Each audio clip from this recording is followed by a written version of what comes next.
Ma'asyiral muslimin yang dimuliakan Allah Subhanahu wa taala.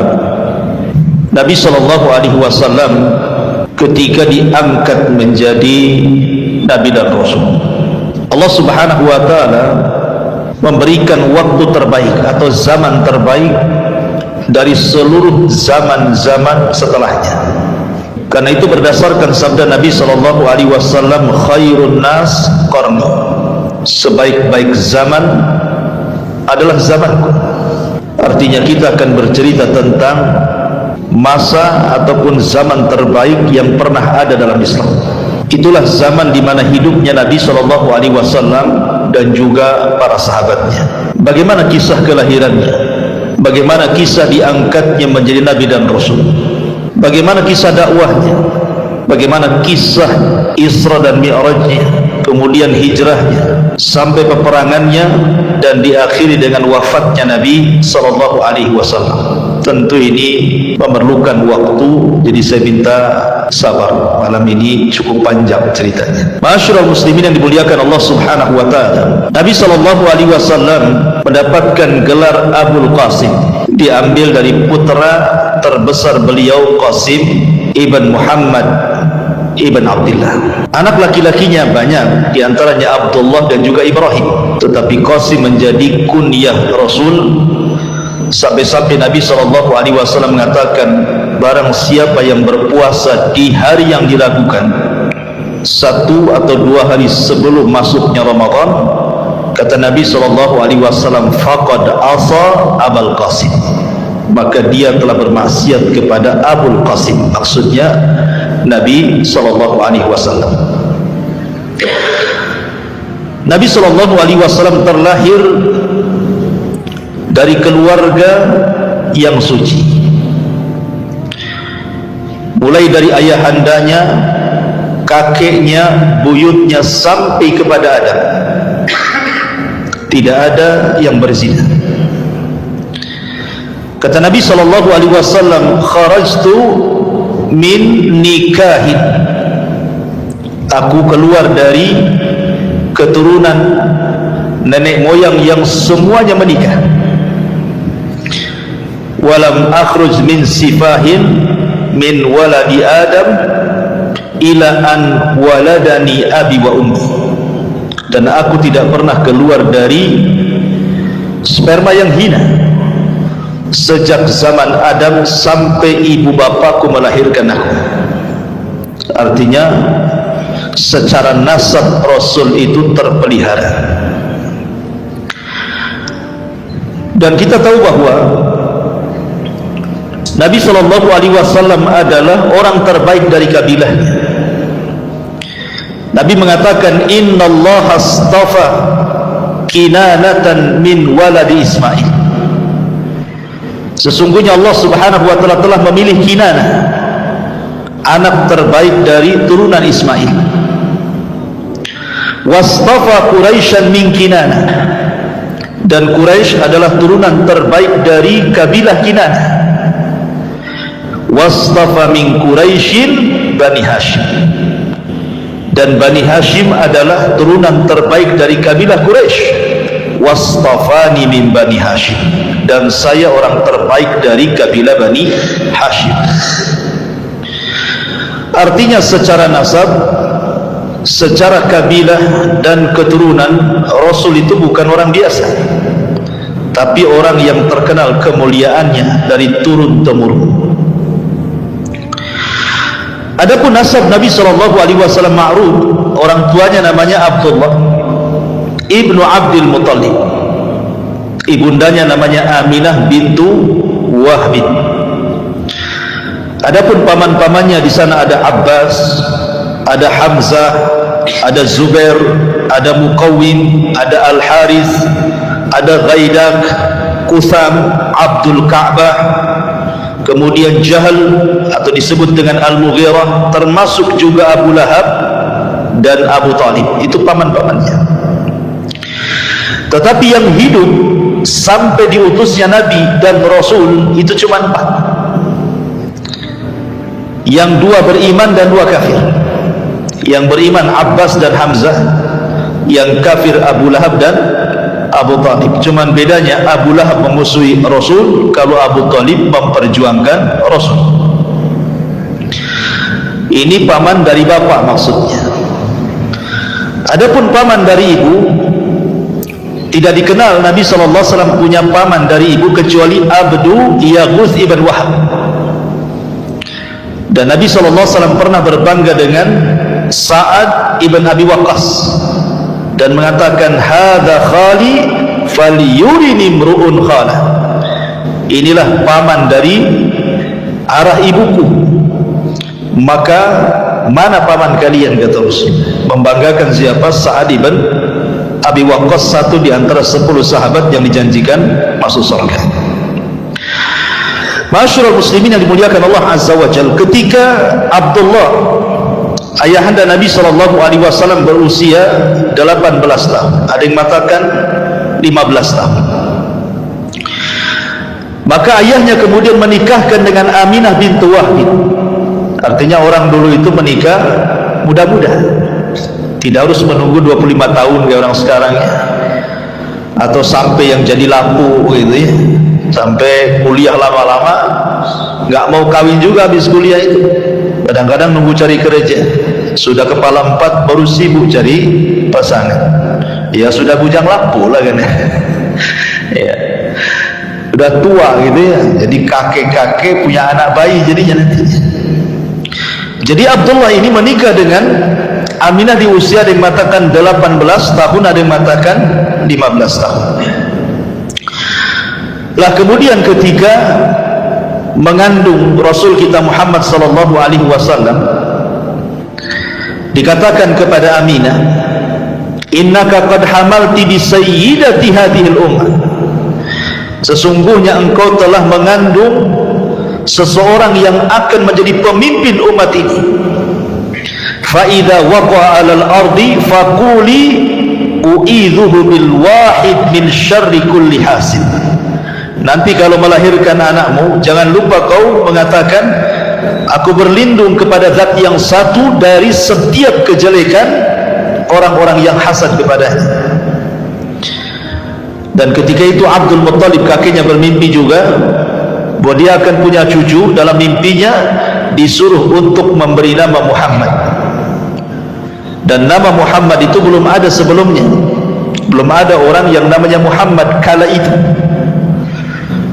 Berarti ketika kemudian Rasulullah SAW diberikan nama Muhammad oleh kakeknya Abdul Muttalib, itulah nama pertama di mana bayi diberikan nama Muhammad, karena sebuah harapan. Muhammad itu artinya kathratul hamdi, supaya banyak yang memuji. Tetapi subhanallah, hari ini nama Muhammad itu nama terbanyak satu dunia. Tidak ada nama terbanyak di dunia melebihi nama Muhammad. Sadaqallahul azim ketika mengatakan innaka innasha ni'aka huwal abtar. Innasha ni'aka huwal abtar. Justru yang membenci wahai Muhammad seperti Abu Jahal says, justru mereka yang abtar, terputus penyebutannya. Tapi Nabi SAW tidak terputus penyebutannya. Semua orang menyebut-nyebut nama Muhammad. Kalau orang punya anak namanya Muhammad, pasti disebut namanya, Muhammad mau kemana? Ahmad mau kemana? Seorang muadzin dia sebut namanya asyhadu anna Muhammadar Rasulullah. Setiap orang yang qomat menyebutkan asyhadu anna Muhammadar Rasulullah. Setiap orang yang bersalawat Allahumma salli ala sayyidina Muhammad. Setiap salat dalam tasyahud asyhadu an la ilaha illallah wa asyhadu anna Muhammadar Rasulullah. Nama itu bergema hampir di seantero dunia. Ya, dan nama itu sangat terpuji sesuai dengan namanya. Muhammad kathratul hamdi, banyak pujian. Masyarul muslimin yang dimuliakan Allah Azza wa Jalla, saat lahirnya Nabi SAW, orang-orang Yahudi sibuk di Madinah, karena ketika itu muncul bintang yang disebut dengan bintang Ahad, dan hanya diketahui oleh orang-orang Yahudi saja. Ketika melihat para peramal Yahudi ke langit, rupanya muncul bintang yang selama ini ditunggu-tunggu. Akhirnya kemudian Orang-orang Yahudi Madinah menggedor semua rumah di kota Madinah, khususnya rumah-rumah Yahudi. Adakah wanita yang melahirkan? Adakah wanita yang melahirkan? Baik Yahudi Bani Quraidah, Yahudi Bani Qunaiqa, Yahudi Bani Nadir, atau Yahudi keturunan Arab, rupanya di malam itu tidak ada satupun wanita Yahudi yang melahirkan. Harusnya ada yang melahirkan menurut mereka, karena ini pertanda kelahiran seorang nabi yang mereka tunggu-tunggu. Harusnya malam ini lahir. Rupanya mereka mendengar bahwa di Mekah ada orang yang lahir di malam itu keturunan orang mulia Abdul Muttalib. Sedihlah orang-orang Yahudi dan menangis dan mengatakan, "Zahabat nubuwwatu Bani Israel." Telah hilang kenabian dari Bani Israel dan beralih kepada orang Arab. Ma'asyiral muslimin yang dimuliakan Allah Subhanahu wa taala, Nabi sallallahu alaihi wasallam lahir pada hari Senin. Ada yang mengatakan tanggal 8 Rabiul Awal, ada yang mengatakan tanggal 9 Rabiul Awal, ada yang mengatakan tanggal 12 Rabiul Awal. Dan orang-orang Syiah menganggap Rasul lahir pada tanggal 17 Rabiul Awal. Adapun kemudian tahunnya, karena di zaman itu kan belum ada penanggalan, sehingga belum ada nama tahunnya. Kalau sekarang sudah ada Hijriah. Kalau dulu kan tidak ada, belum ada penanggalan Hijriah, itu baru dibentuk di masa Umar bin Khattab. Sehingga kemudian untuk tahun mereka akan menasabkan kepada setiap peristiwa yang berlaku di zaman itu. Umpamanya hari ini ada gempa, kemudian 5 hari setelahnya lahir anak, berarti anak ini lahir di tahun gempa. Hari ini ada puting beliung bayi, berarti lahir bayi itu tahunnya tahun puting beliung. Begitu maksudnya. Lah kebetulan kemudian sebelum Nabi SAW lahir terjadi perang. Penyerangan Abrahatul Asram membawa pasukan gajah untuk menghancurkan Ka'bah. Tapi Allah Subhanahu wa taala akhirnya menghancurkan Abrahatul Asram dan mengutus burung ababil dan menghancurkan mereka semua. Kemudian ada yang mengatakan 40 hari, ada yang mengatakan 50 hari setelahnya lahirlah Nabi. Makanya kemudian tahunnya disebut tahun gajah. 8, 9 atau mungkin 12 Rabiul Awal, tahun gajah. Begitu. Ma'asyiral muslimin yang dimuliakan Allah Subhanahu wa taala, ketika Rasul sallallahu alaihi wasallam lahir, banyak peristiwa dan kejadian ketika itu. Walaupun sebagian riwayat hampir semuanya lemah, tapi masalahnya dicantumkan di banyak kitab-kitab sejarah. Seperti ketika Nabi SAW lahir, muncul bintang Ahmad yang sudah diketahui orang-orang Yahudi yang sudah saya katakan tadi. Kemudian juga api Majusi yang beratus-ratus tahun mereka menyembahnya tidak pernah padam, tiba-tiba padam saat kelahiran Rasul.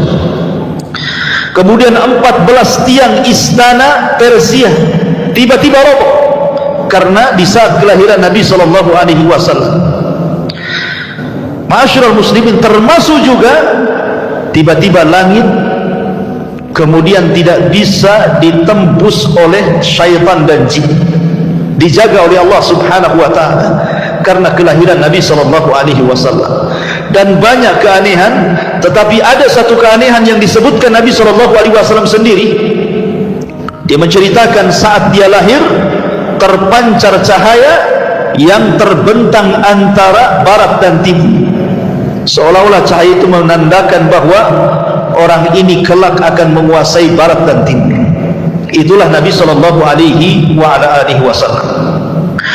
Ma'asyiral muslimin yang dimuliakan Allah Subhanahu wa taala, ketika Nabi SAW lahir, yang pertama menyusui adalah tentunya Aminah. Tapi karena air susunya kurang bagus, akhirnya kemudian disusukan oleh salah seorang budaknya Abu Lahab, namanya Suwaibah. Ketika kemudian Suwaibah menyusukan atau menyusui Nabi SAW menjadi ibu susuannya Nabi, Abu Lahab, Suwaibah. Lihat, pertama kelahiran Rasul, Abu Lahab itu senang. Saking senangnya dia merdekakan budaknya kan. Saking senangnya Abu Lahab itu dimerdekakan budaknya. Tapi siapa yang sangka belakangan dia orang yang paling pertama musuhi Nabi SAW juga. Pada saat kelahirannya dia orang yang paling bahagia. Saking bahagianya dimerdekakan Zuwaibah karena mau menyusui Nabi SAW. Bahkan ketika Nabi SAW sudah dewasa sekalipun dan menikah dengan Khadijah, kemudian punya anak wanita Ruqayyah dan Ummu Kulthum, keduanya dinikahkan dengan dua putra Abu Lahab. Baru setelah Nabi SAW jadi Nabi, maka Abu Lahab meminta kedua putranya menceraikan dua putri Nabi SAW. Begitulah bencinya Abu Lahab kepada Nabi SAW.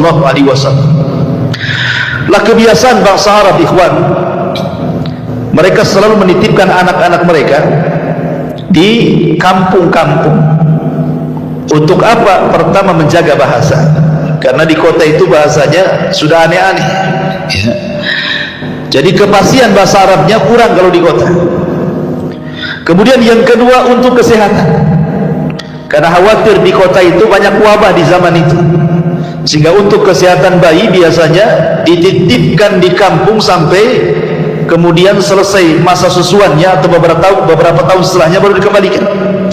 Termasuk juga untuk kekuatan fisik. Itulah kenapa kemudian adat istiadat di zaman itu.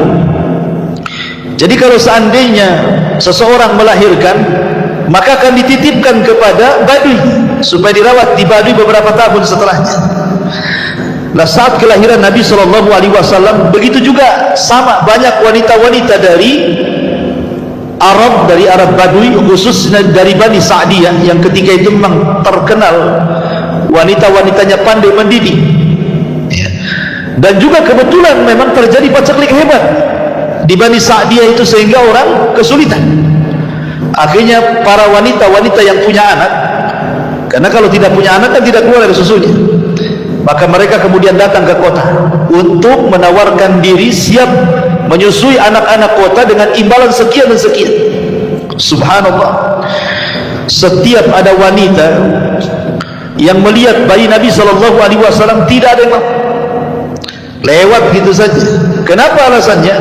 Pertama, yatim, ayahnya meninggal ketika Rasul berada 4 bulan di kandungan ibundanya, sehingga kemudian kalau diambil, apa yang mereka akan dapat imbalan? Mereka tidak akan dapat imbalan. Makanya kemudian nengok bayi orang tuanya miskin, lewat gitu, sampai akhirnya datanglah seorang wanita yang bernama Halimah As-Sa'diyah. Lah Halimah Sa'diyah, ikhwatu fiddin, muliakan Allah Subhanahu wa taala, dari Bani Sa'd ini, suaminya namanya Al-Harith ibn Abdul Uzza. Dialah wanita terakhir yang datang. Kenapa wanita terakhir yang datang? Pertama, dia miskin. Yang kedua, kendaraan yang ditungganginya adalah kendaraan yang kurus, sehingga tidak bisa menyusul kawan-kawannya. Kan di zaman itu bukan pakai mobil oplet gitu ya. Jadi memang kalau nggak pakai kuda, pakai keledai, pakai unta. Jadi yang ditungganginya itu unta kurus, sehingga tidak bisa menyusul kawan-kawannya. Ketika sampai di kota Mekah, tidak ada satupun bayi kecuali sudah diambil, kecuali bayi Muhammad SAW. Kenapa? Karena nggak ada orang yang ambil masalahnya. Sehingga akhirnya kemudian Halimah As-Sa'diyah ngomong sama suaminya, gimana ini, ada bayi cuma satu-satunya. Akhirnya kemudian suaminya hanya mengatakan, sudah ambil saja, mudah-mudahan bayi ini membawa karamah dan juga kebaikan. Akhirnya kemudian diambil. Subhanallah, betul apa kata suaminya. Halimah ini sudah kelelahan. Kemudian dia menggendong bayi namanya Abdullah. Kemudian karena kurang gizi makannya, air susunya kurang bagus, sehingga malam itu ketika dia sudah menggendong Rasul, tiba-tiba air susunya penuh. Dan ketika Nabi SAW hendak ditetekkan di sebelah kiri, tidak mau. Kenapa tidak mau? Karena tahu itu bukan hak dia, itu hak saudara sesusunya. Siapa? Abdullah anak daripada Halimah. Jadi Nabi SAW hanya mau yang sebelah kanan. Subhanallah ya, bayi tahu mana haknya, mana yang tidak haknya. Antum dah bayi lagi, tapi tak paham ini hak antum, ini hak yang lain, itu tak paham gitu. Jadi Nabi SAW paham nih, ini bukan hak saya, nggak mau saya netes sebelah sini, saya mau netes sebelah sini saja. Akhirnya kemudian dua bayi itu gemuk, kemudian malamnya juga mereka dapat berkah, mereka bisa tidur sampai pagi, akhirnya hilang capeknya, kemudian mereka pulang. Subhanallah, padahal kawan-kawannya sudah duluan 2-3 hari sebelumnya mereka pulang. Tetapi ketika Rasul berada di pangkuannya, untanya kuat, kemudian sanggup berlari dan mampu mengejar teman-temannya dan sampai di Bani Sa'diyah duluan dibandingkan temannya. Ini kan berkah, ini kan luar biasa. Masyaallah muslimin yang dimuliakan Allah Subhanahu wa taala, ketika kemudian Rasul di Bani Sa'diyah, kemudian disusukan oleh Halimah dengan saudara sesuanya Abdullah. Setelah kemudian beberapa tahun, ya sekitar usia 4 tahun, tiba-tiba kemudian terjadi pembelahan dada. Jadi ketika Nabi SAW bermain-main bersama kambing gitu ya, jadi kecil-kecil sudah main sama kambing. Jadi mainannya Rasul itu kambing. Kalau sekarang kan mainannya kereta-keretaan, boneka-bonekaan, bola, macam-macam kan. Jadi Rasul itu yang main dengan kambing itulah, bersama saudara sesuanya Abdullah. Tiba-tiba kemudian datang 2 malaikat, kemudian memegang Rasul, membelah dada Rasul, mengambil jantung Rasul, kemudian meletakkan di bejana emas. Di situ ada air Zam-Zam, kemudian dibersihkan dan dimasukkan kembali, kemudian dijahit kembali. Dan itulah operasi pertama di dunia, karena di zaman itu belum ada peralatan ya. Akhirnya kemudian ketahuan oleh Halimah bekas jahitannya, apalagi kemudian anaknya kemudian dengan polosnya menceritakan kejadian itu. Ketakutanlah Halimah, akhirnya kemudian mengembalikan Rasul kepada Aminah ibundanya, dan mengatakan kepada Aminah, saya hendak mengembalikan putramu wahai ibunda Aminah, saya takut putramu kena jin gitu. Tetapi Aminah mengatakan, jangan takut dari jin, karena bayi ini saat dilahirkan terpancar cahaya begini dan begitu, dan diceritakan mimpinya. Kemudian kata Halimah, kalau begitu kembalikan kembali, biar dia bersamaku kembali. Akhirnya dibalikan lagi ke Bani Sa'diyah sampai usianya 6 tahun. Ketika sudah 6 tahun, namanya ibundanya kan, berpisah dengan anaknya 6 tahun, tentu sangat rindu. Makanya oleh Halimah kemudian di usia 6 tahun dibalikkan Nabi SAW ke pangkuan ibundanya. Akhirnya kemudian ketika di pangkuan ibundanya, Aminah ingin mengajak Rasul kecil ke Madinah dalam rangka ziarah kuburan ayahandanya Abdullah, karena ayahandanya meninggal di Madinah karena terkena wabah Yathrib ketika itu. Jadi ayahandanya terkena wabah ya, kalau zaman sekarang ya macam corona lah ya. Akhirnya sakit-sakit 1 bulan, kemudian meninggal saat perjalanan dari Mekah hendak berniaga ke Syam. Sakit 1 bulan di Madinah, kemudian akhirnya wafat.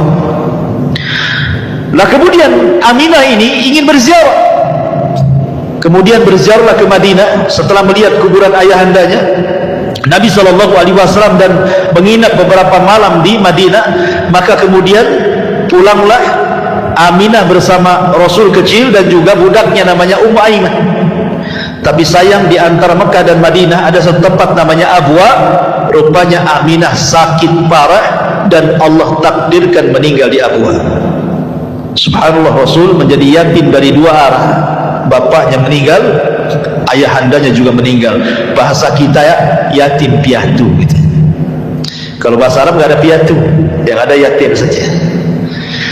Lah akhirnya kemudian Ummu Aiman membawa Rasulullah SAW pulang dan dititipkan di kakeknya Abdul Muttalib.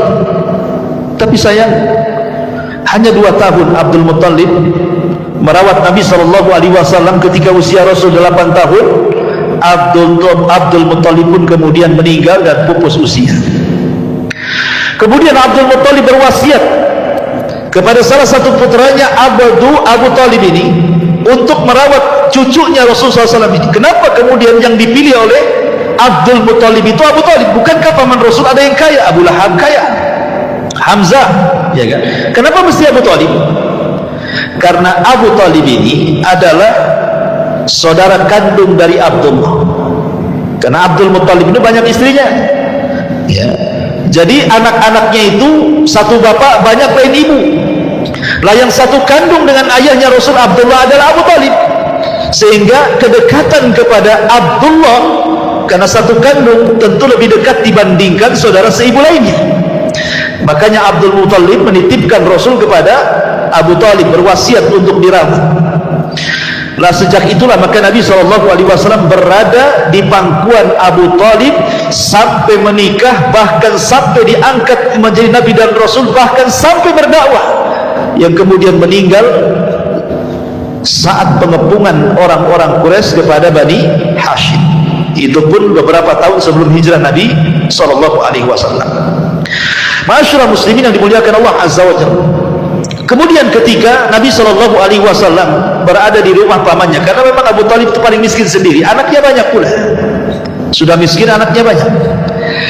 Tetapi Abu Talib sejak kecil Rasul memang lebih sayang kepada Nabi SAW dibandingkan kepada anak-anak yang lain. Luar biasa perlakuan Abu Talib itu kepada Rasul SAW. Wajar kalau kemudian Rasul sedih ketika Abu Talib meninggal karena tidak mengucapkan dua kalimat syahadat, ya. Lah kemudian Nabi SAW ketika usianya 12 tahun, Abu Talib menghendaki untuk mengajarkan bagaimana cara menjadi seorang peniaga. Karena bagaimanapun orang-orang Arab, orang-orang Mekah khususnya di kala itu, mereka para peniaga handal. Jadi masuk ke urat nadi mereka, ke darah-darah mereka itu perdagangan, peniagaan. Ilmu bisnis itu sudah mengakar dan mengurat kepada orang-orang Quraisy itu, sampai Allah Subhanahu wa taala katakan li'ila fi Quraisyin ila fihim rihlatash syita'i was-sayf. Jadi kebiasaan orang-orang Quraisy itu mereka suka mengadakan rihlah, safar untuk berniaga ke Yaman dan ke Syam. Jadi usia 12 tahun itu Nabi diajak oleh Abu Talib. Tapi sayang kemudian ketika sampai di sebuah tempat, maka kemudian dia berjumpa dengan seorang pendeta namanya Buhairah Rahib. Pendeta ini yang mencegat kafilahnya Abu Talib, karena pendeta ini seorang kahin, ada yang mengatakan seorang dukun, ya. Ada yang mengatakan dia pendeta yang paling keras ekstrim di zaman itu, sampai diusir dari kanisahnya, kemudian hidup di padang pasir. Jadi dia ketika melihat tanda-tanda bahwa akan lewat seorang yang akan menjadi Nabi dan Rasul, jadi dia tiap hari itu nunggu, setiap ada kafilah dari Arab ditunggu sama dia. Lah ketika kemudian berjumpa dengan kafilahnya Abu Talib, tiba-tiba disetop, disuruh masuk ke rumahnya dan dijamu. Ketika betul apa yang diramalkan oleh dukunnya, tiba-tiba kemudian dia diperjumpakan dengan Nabi SAW ketika itu usianya 12 tahun. Dan ketika melihat tanda-tandanya, Buhairah Rahim yakin bahwa ini seorang Nabi. Ketika ditanya oleh Abu Talib, bagaimana kau tahu? Ya, kau tidak melihat setiap dia berjalan tidak ada satu awan kecuali akan menaungi di atasnya, tidak ada satupun pohon dan batu kecuali akan salam kepadanya. Sebaiknya pulang lagi ke Mekah, jangan meneruskan perjalanan ke Syam. Dikhawatirkan orang-orang Yahudi Syam tahu bahwa ia calon seorang Nabi, maka mereka akan membunuhnya. Balikan lagi ke Mekah. Akhirnya kemudian dibalikan lagi ke Mekah. Lah di Mekah ini ikhwatu fillah muliakan Allah Azza wa Jalla, apa yang dilakukan Nabi untuk meringankan beban pamannya Abu Talib? Akhirnya dia mengikuti usia-usia sebayanya, menjadi penggembala kambing dari orang-orang kaya, maka akan mengambil upah dari hasil penggembalanya. Begitulah Nabi SAW mengatakan, ma min nabiyyin illa wara'al ghanam. Tidak ada satupun Nabi kecuali semuanya pernah menggembala kambing. Ya, jadi kalau antum ingin mencontoh Nabi SAW, jadi penggembala. Cari tanah di Tiban sana, luas tuh, beli kambing di situ. Ya. Jadi Nabi SAW sudah di apa namanya ya, dididik oleh Allah Subhanahu wa taala sebelum memimpin umat disuruh memimpin kambing dulu. Kenapa demikian? Karena memimpin kambing itu, menjadi penggembala kambing itu akan terlahir sifat-sifat baik, akan terlahir sifat-sifat kesabaran. Namanya punya peliharaan kan harus sabar, kalau nggak sabar matilah peliharaannya, ya. Harus punya sifat kasih sayang, sebab kalau binatangnya sakit kan diobati. Harus sayang, kalau tidak sayang mati binatangnya, ya. Harus punya sifat keberanian, karena kambing ini selalu diterkam serigala, artinya dia harus melawan serigala supaya serigala jangan makan kambingnya, gitu ya. Kemudian juga ada sikap kelembutan. Jadi banyak sifat-sifat yang kemudian terlahir dari penggembala kambing ini, yang kemudian menjadi sifat bagi Nabi SAW yang baik. Itulah kemudian sifat-sifat itulah yang kelak akan memimpin umat, ya. Jadi luar biasa ya. Jadi penggembala itu ada faedah dan manfaatnya. Jadi Rasul sebelum menjadi pemimpin umat disuruh memimpin kambing dulu, gitu maksudnya. Lah ketika kemudian Nabi SAW sudah berusia mungkin 18 tahun 19 tahun, artinya kan sudah dewasa. Mulailah Rasul menyusul teman-teman yang sebayanya berniaga, mulai berniaganya. Tetapi ya sebelum saya ingin ceritakan berniaganya Rasul, jadi ketika dia menjadi penggembala kambing, ikhwan, ya usia-usia 15 gitu ya, 16 tahun gitu, Nabi SAW itu selalu dititipi kambing. Jadi kalau umpamanya ada orang menikah, ada walimatul arus, ya kan, kawan-kawan yang seprofesinya kan kadang-kadang diundang, ada undangan datang, tapi kan kadang-kadang bingung harus kemanakan di kambing ini, nanti kalau ditinggal hilang. Akhirnya kemudian mulailah mereka menitip kepada Rasul, karena Rasul tidak mau hadir di pesta-pesta yang ada minuman khamar di situ, yang ada biduan-biduan wanita yang membuka aurat. Rasul tidak mau, sehingga Rasul fokus saja jadi penggembala kambing, sehingga teman-temannya itu selalu menitipkan kambing. Subhanallah, bukan 1-2 kambing yang dititipkan, itu ribuan kambing kan gitu ya. Akan tetapi apapun yang dititipkan kepada Rasul tidak ada yang hilang, tidak ada yang sakit, justru kambingnya makin gemuk, sehingga kemudian teman-temannya menjuluki Rasul sebagai Shadiqul Amin. Jadi Rasul itu orangnya jujur, amanah, ya kan. Itu sejak menjadi penggembala itu kawan-kawannya selalu memuji Rasul, sehingga akhirnya kemudian tersebarlah sifat ini kepada teman-teman yang lainnya yang bukan sebagai penggembala kambing. Makanya kenapa Nabi SAW walaupun sudah diangkat jadi Nabi dan Rasul, akhirnya orang-orang musyrik pun masih menitipkan barang kan sama Nabi.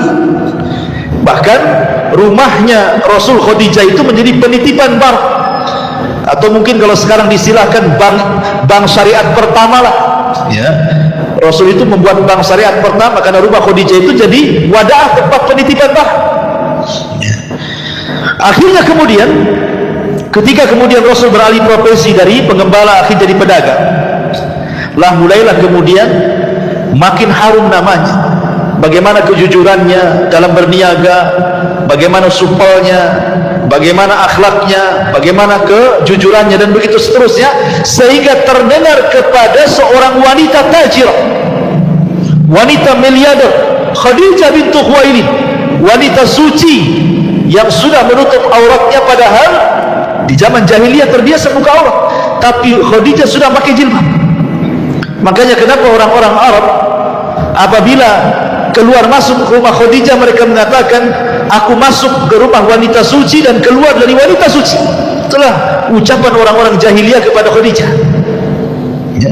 Dakhaltu minat tahirah wa kharajtu minat tahirah. Mereka mengatakan seperti itu, aku masuk ke rumah wanita suci, keluar pun dari wanita suci, karena sudah menutup auratnya walaupun belum masuk Islam, Nabi aja belum diutus, ya. Akhirnya kemudian cobalah Khadijah melobi Nabi SAW untuk berniaga dengan dia dengan cara sistem mudharabah. Mudharabah itu artinya Khadijah yang punya modal, Rasul yang memainkan modalnya. Maka setelah kemudian beberapa kali kemudian berniaga menggunakan harta Khadijah dan selalu mendapatkan keuntungan besar, Khadijah makin penasaran. Akhirnya kemudian Khadijah mengirim gulamnya, budaknya namanya Maisarah. Sekali-kali kau temani Muhammad itu berniaga ke Syam, catat segala sesuatu peristiwa yang terjadi, baik sebelum berjalan, baik di tengah perjalanan, baik ketika sampai di Syam, baik ketika berniaga, kemudian pulangnya dan sampai lagi ke Mekah. Jangan ada yang terlewatkan catatannya. Akhirnya Maisarah pun mengikuti apa yang disarankan Khadijah. Sepanjang jalan diperhatikan oleh Maisarah itu. Dan luar biasa Maisarah mencatat bagaimana akhlak yang tinggi daripada Rasul SAW dan keajaiban-keajaiban selama perjalanan, termasuk batu mengucapkan salam, pohon mengucapkan salam, awan kemudian menaungi Rasul, sampai akhirnya dia berjumpa dengan seorang pendeta, dan pendeta mengatakan bahwa temanmu ini bukan orang biasa, dia pasti jadi seorang nabi katanya. Makin yakin lagi Maisarah ini. Ketika pulang ke Mekah diceritakan kepada Khadijah. Dari situlah kemudian tertanam benih-benih cinta Khadijah kepada Rasul sallallahu alaihi wasallam, dan meminta kepada Nafisah, saudarinya, untuk menanyakan kepada Nabi sallallahu alaihi wasallam kesiapan dia mau enggak menikah dengan Khadijah. Tapi Nabi sallallahu alaihi wasallam orang beradab. Dia tidak lantas mau enggak kayak gitu. Itu antum itu kayak gitu. Ya, apalagi perantau, ya kan? Susah di Batam, tahu-tahu ada janda kaya, cantik, rumahnya megah, pengusaha, ngelamar antum pula. Saya yakin antum nggak usah mengganggukan, besoklah kita jadi. Itu artinya bahwa Nabi SAW itu beradab, tidak langsung mengiyahkan apa yang dikatakan Nafisah. Dia mengatakan, tunggu dulu, saya punya orang tua, maksudnya Abu Talib, saya akan tanya dulu. Akhirnya kemudian Rasul bertanya kepada Abu Talib, boleh nggak saya menikah dengan Khadijah? Kalau kata Abu Talib jangan, tidak. Kalau kata Abu Talib iya. Itulah seorang baktinya Nabi SAW kepada Abu Talib, karena dia tahu siapa Abu Talib, ayah angkat, dan Abu Talib sudah menganggap dia putranya. Sebagaimana ketika sebelumnya juga dia ditawari oleh Khadijah untuk berniaga, dia pun tidak langsung mengiyahkan mau ngambil modalnya Khadijah. Tanya dulu Abu Talib kan itu, boleh nggak saya bekerja sama dengan Khadijah? Kalau boleh main, kalau tidak tak jadi kan itu ya. Jadi tetap Rasul itu birrul walidain dengan pamannya, dengan Abu Talib. Subhanallah, ketika Abu Talib mendengar dia dilamar atau dipinang Khadijah, senang, kemudian mengatakan, ya Khadijah wanita baik-baik. Kemudian disitulah terjadi pernikahan antara Rasul dan juga Khadijah. Inilah pernikahan pertama di tengah-tengah jahiliyah, di mana ada seorang laki-laki menghormati seorang wanita dengan mahar yang tinggi. Nabi SAW memberikan mahar yang terbaik kepada Khadijah. Tidak seperti antum, ya, paling apa? Seperangkat alat sholat, itu pun sajadahnya saja. Mukenanya tidak sampai, sajadahnya saja. Jadi intinya bahwa Nabi SAW ingin memperlihatkan bagaimana cara memuliakan seorang wanita. Maka menikahlah akhirnya Rasulullah SAW dengan Khadijah, dan Khadijah kemudian setelah menikah memberikan seluruh kekayaannya kepada Rasulullah. Ini rumah milikmu, ini harta milikmu, ini modal milikmu, sudah saya jadi ibu rumah tangga saja. Coba seandainya antum menikah dengan janda kaya, ya, ada nggak seorang janda mengatakan ini mobil untuk, ini rumah untuk, kebun untukmu, rekening untukmu? Nggak ada. Yang ada, yuk kita ke notaris yuk, katanya, ini punya saya, ini punya kamu, kan gitu kan. Tapi Nabi SAW, kenapa kok Khadijah sampai habis-habisan memberikan kekayaan kepada Rasul? Karena tahu siapa Nabi. Walaupun belum tahu dia akan jadi Nabi, tetapi Khadijah tahu akhlaknya kan. Akhirnya kemudian betul-betul Nabi SAW mengelola harta Khadijah sebaik mungkin sehingga bertambah. Disinilah Rasul berjumpa dengan para peniaga besar, berjumpa dengan Abu Bakar peniaga emas, gitu ya, berjumpa dengan Utsman bin Affan, Abdurrahman bin Auf, dan para peniaga Arab. Disinilah kenalannya ketika menjadi peniaga besar, tujar akbar itu. Lah dari kemudian pernikahan Rasul dengan Khadijah lahirlah Qasim, tapi sayang masih bayi sudah meninggal. Abdullah juga lahir bayi meninggal juga. Ketika melihat Rasul sedih punya anak, karena di zaman itu anak laki-laki itu anak emas masalahnya.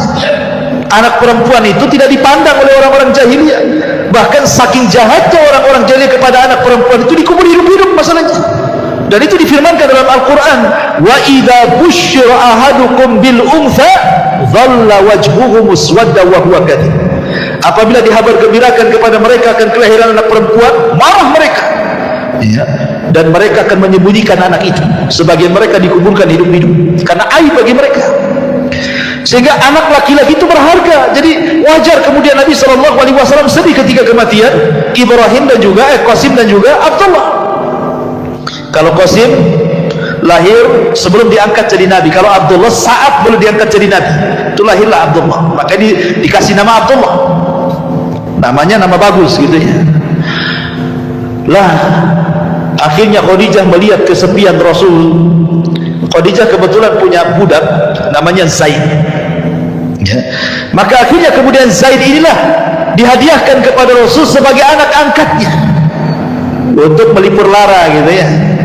Ya kan, kadang kalau kita punya anak angkat dari bayi kan sudah terasa anak sendiri gitu kan. Jadi terobatilah anak-anak meninggal itu. Akhirnya Zaid pun sempat kemudian dinasabkan kepada Rasul, saking cintanya dengan Zaid sampai Rasul pernah mengatakan di hadapan orang-orang Quraisy, hadza Zaid ibn Muhammad, anak ini namanya Zaid bin Muhammad. Tapi Allah turunkan ayat tidak boleh menasabkan anak angkat kepada bapak angkatnya.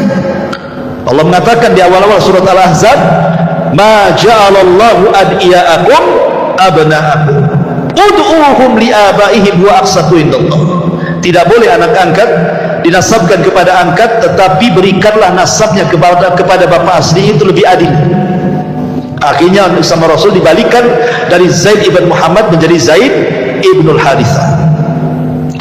Kemudian Nabi SAW juga punya anak perempuan yang paling besar namanya Zainab, kemudian menikah dengan Abul As ibn Rabi, kemudian punya anak lagi Ruqayyah, menikah dengan Utbah, kemudian diceraikan, akhirnya menikah dengan Utsman, kemudian punya anak lagi Ummu Kulsum, menikah dengan Utaibah, diceraikan juga, akhirnya dinikahi Utsman juga setelah meninggalnya Ruqayyah, dan terakhir Fatimah yang dinikahi Ali bin Abi Thalib radhiyallahu anhu.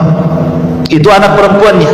Anak laki-lakinya ada Qasim, ada Abdullah, ada Ibrahim, tapi Ibrahim bukan putra dari Khadijah, tapi putra dari budaknya Maria Al-Qibtiyah. Dan itu ketika di ujung-ujung Nabi SAW berada di kota Madinah, di ujung-ujung akhir hayatnya, dikaruniai Ibrahim, tapi sayang 1 tahun 8 bulan juga meninggal Ibrahim. Ada apa? Kenapa anak-anak laki-laki Rasul tidak boleh hidup? Karena kebiasaan Nabi, kalau punya anak kemudian dia hidup, maka jadi Nabi lagi nanti. Sementara tidak ada Nabi setelah Rasul kan, makanya anak laki-lakinya tidak ada yang hidup kan. Karena kebiasaan Nabi kalau punya anak kemudian hidup, itu jadi Nabi biasanya. Contoh, Ibrahim punya anak Ismail jadi Nabi, punya anak Ishak jadi Nabi. Kemudian Ishak punya anak Yakub jadi Nabi, Yakub punya anak Yusuf jadi Nabi, Nabi Daud punya anak Sulaiman jadi Nabi, kan itu ya. Tapi Nabi SAW tidak dikaruniai anak, maksudnya tidak ada yang hidup sampai besar dan meninggal di waktu bayi, karena salah satu penyebabnya, kalau seandainya masih hidup anak Nabi SAW dikhawatirkan jadi Nabi, dan Rasul mengatakan la nabiyya ba'di, tidak ada Nabi sepeninggalku, kata Rasul. Tidak ada Nabi sepeninggal ya. Kemudian juga yang kedua, boleh jadi supaya hikmahnya kenapa putra-putra Rasul tidak ada yang hidup sampai besar, dikhawatirkan nanti ada yang gulu, boleh jadi kemudian memuji dan menyembahnya, kan itu ya. Karena anak Nabi masalahnya kan itu ya. Jangankan anak-anak Nabi, cucu Nabi Hasan Husain aja ada yang menyembah, kan itu ya. Orang Syiah itu menyembah Hasan Husain ya. Ma'asyiral muslimin yang dimuliakan Allah Subhanahu wa taala. Kembali, jadi ketika Nabi SAW kemudian mulai berniaga, berjumpa dengan tujar yang besar-besar, para peniaga seperti Abu Bakar, Utsman, Abdurrahman bin Auf dan yang lainnya, yang kelak justru teman-teman seprofesi peniaga itu justru masuk Islam awal-awal kan. Kenapa? Karena mereka tahu saat berinteraksi dengan Rasul, saat berniaga, tahu akhlaknya, tahu amanahnya, tahu kejujurannya, dan begitu seterusnya kan itu. Lah ketika Nabi SAW kemudian di usia 15 tahun terjadi apa yang disebut dengan perang Fujar namanya. Rasul juga terlibat dalam perang Fujar di sini. Kemudian setelahnya ada namanya Hilful Fudul juga, Rasul terlibat di situ juga gitu. Artinya sampai ketika kemudian Ka'bah di usia 17 tahun atau 18 tahun kan, Ka'bah itu kan sempat hancur separuh ya, karena terkena banjir. Akhirnya kemudian oleh orang-orang Quraisy dirobohkan Ka'bah itu. Ketika hendak merobohkan gak ada yang berani. Kenapa? Karena masih teringat dengan kisah Abraham. Jangan-jangan kalau dirobohkan datang pula Ababil kan itu. Sehingga ada seseorang yang paling tua di antara mereka namanya Al-Walid ibn Mughirah. Dia membawa palu dan mengatakan, biar aku saja yang menghancurkan, karena aku tidak hendak berniat buruk. Pasti tidak akan ada apa-apa. Kalaupun ada apa-apa biar saya mati gitu. Akhirnya mulailah dia robohkan sedikit-sedikit. Ternyata tidak ada Ababil, tidak ada azab, tidak ada bala. Maka rame-rame lah orang Quraisy merobohkan Ka'bah, kemudian membangun kembali. Masalahnya, sejahat-jahatnya orang-orang kafir Quraisy, ketika membangun Ka'bah tidak mau mereka menggunakan dana haram. Tak mau hasil togel, tak mau hasil judi, tak mau ya, pokoknya hasil-hasil yang haram korupsi itu tak mau. Betul-betul harta halal gitu ya, karena hartanya harta halal sehingga tidak banyak. Karena tidak banyak itulah akhirnya bangunan Ka'bah tidak sempurna. Yang tadinya segi panjang bangunan Ibrahim itu, ya kan, akhirnya cuman separuh jadi kotak. Jadi separuhnya dibuat lingkaran pakai tembok gitu ya. Kan kita lihat kalau gambar Ka'bah begini, di sini ada tembok melingkar kan, itu namanya Hijr Ismail. Dulu masuk itu di dalam tuh. Tapi karena kurang dana terpaksa dikeluarkan, dan ya hanya separuh saja yang dibangun kan itu. Walaupun sempat kemudian di zaman Abdullah ibn Zubair dimasukkan, tapi dihancurkan lagi di zaman Abdul Malik ibn Marwan. Intinya bahwa Rasul ikut juga kemudian membangun Ka'bah ini. Lah ketika peletakan Hajar Aswad itu yang kemudian banyak masalah. Masing-masing kabilah ingin meletakkan Ka'bahnya masing-masing dan hampir perang. Tapi kemudian akhirnya orang bijak mereka mengatakan, tunggu, yang berhak memindahkan itu orang yang keluar dari sana gitu. Rupanya yang keluar Rasulullah gitu. Ketika Nabi SAW kemudian disuruh mengangkat batu Hajar Aswad itu, kata Rasul, tidak, ini kerja rame-rame, kerja bareng-bareng, kerja bakti.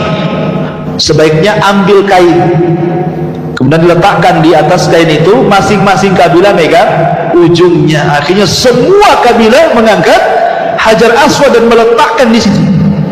Lihat bagaimana Rasul bisa menyatukan umat saat itu padahal belum diangkat jadi Nabi dan Rasul. Singkat cerita, akhirnya Nabi SAW kemudian setelah menikah dengan Khadijah, kemudian punya anak laki-laki dan perempuan. Kemudian Nabi SAW betul-betul di puncak popularitas, di puncak karir, kekayaannya makin melimpah gitu ya, persahabatannya makin luas. Karena juga bagaimanapun namanya seorang peniaga itu akan lebih banyak relasi dibandingkan bisnis yang lain, karena dia kan kesana kemari gitu ya. Lain dengan orang PT, ya sesama PT aja dikenal, ya kan, orang kantor ya sesama kantor aja. Kalau peniaga walaupun jual es cincau kemana-mana kenal orang semua, kenal, masuk gang sana gang sini semua dimasuki dia. Jadi pedagang itu lebih luas ya jangkauannya gitu. Lah ketika di usia Nabi SAW ke 37 tahun, itu di puncak karir beliau, betul-betul sudah kaya raya.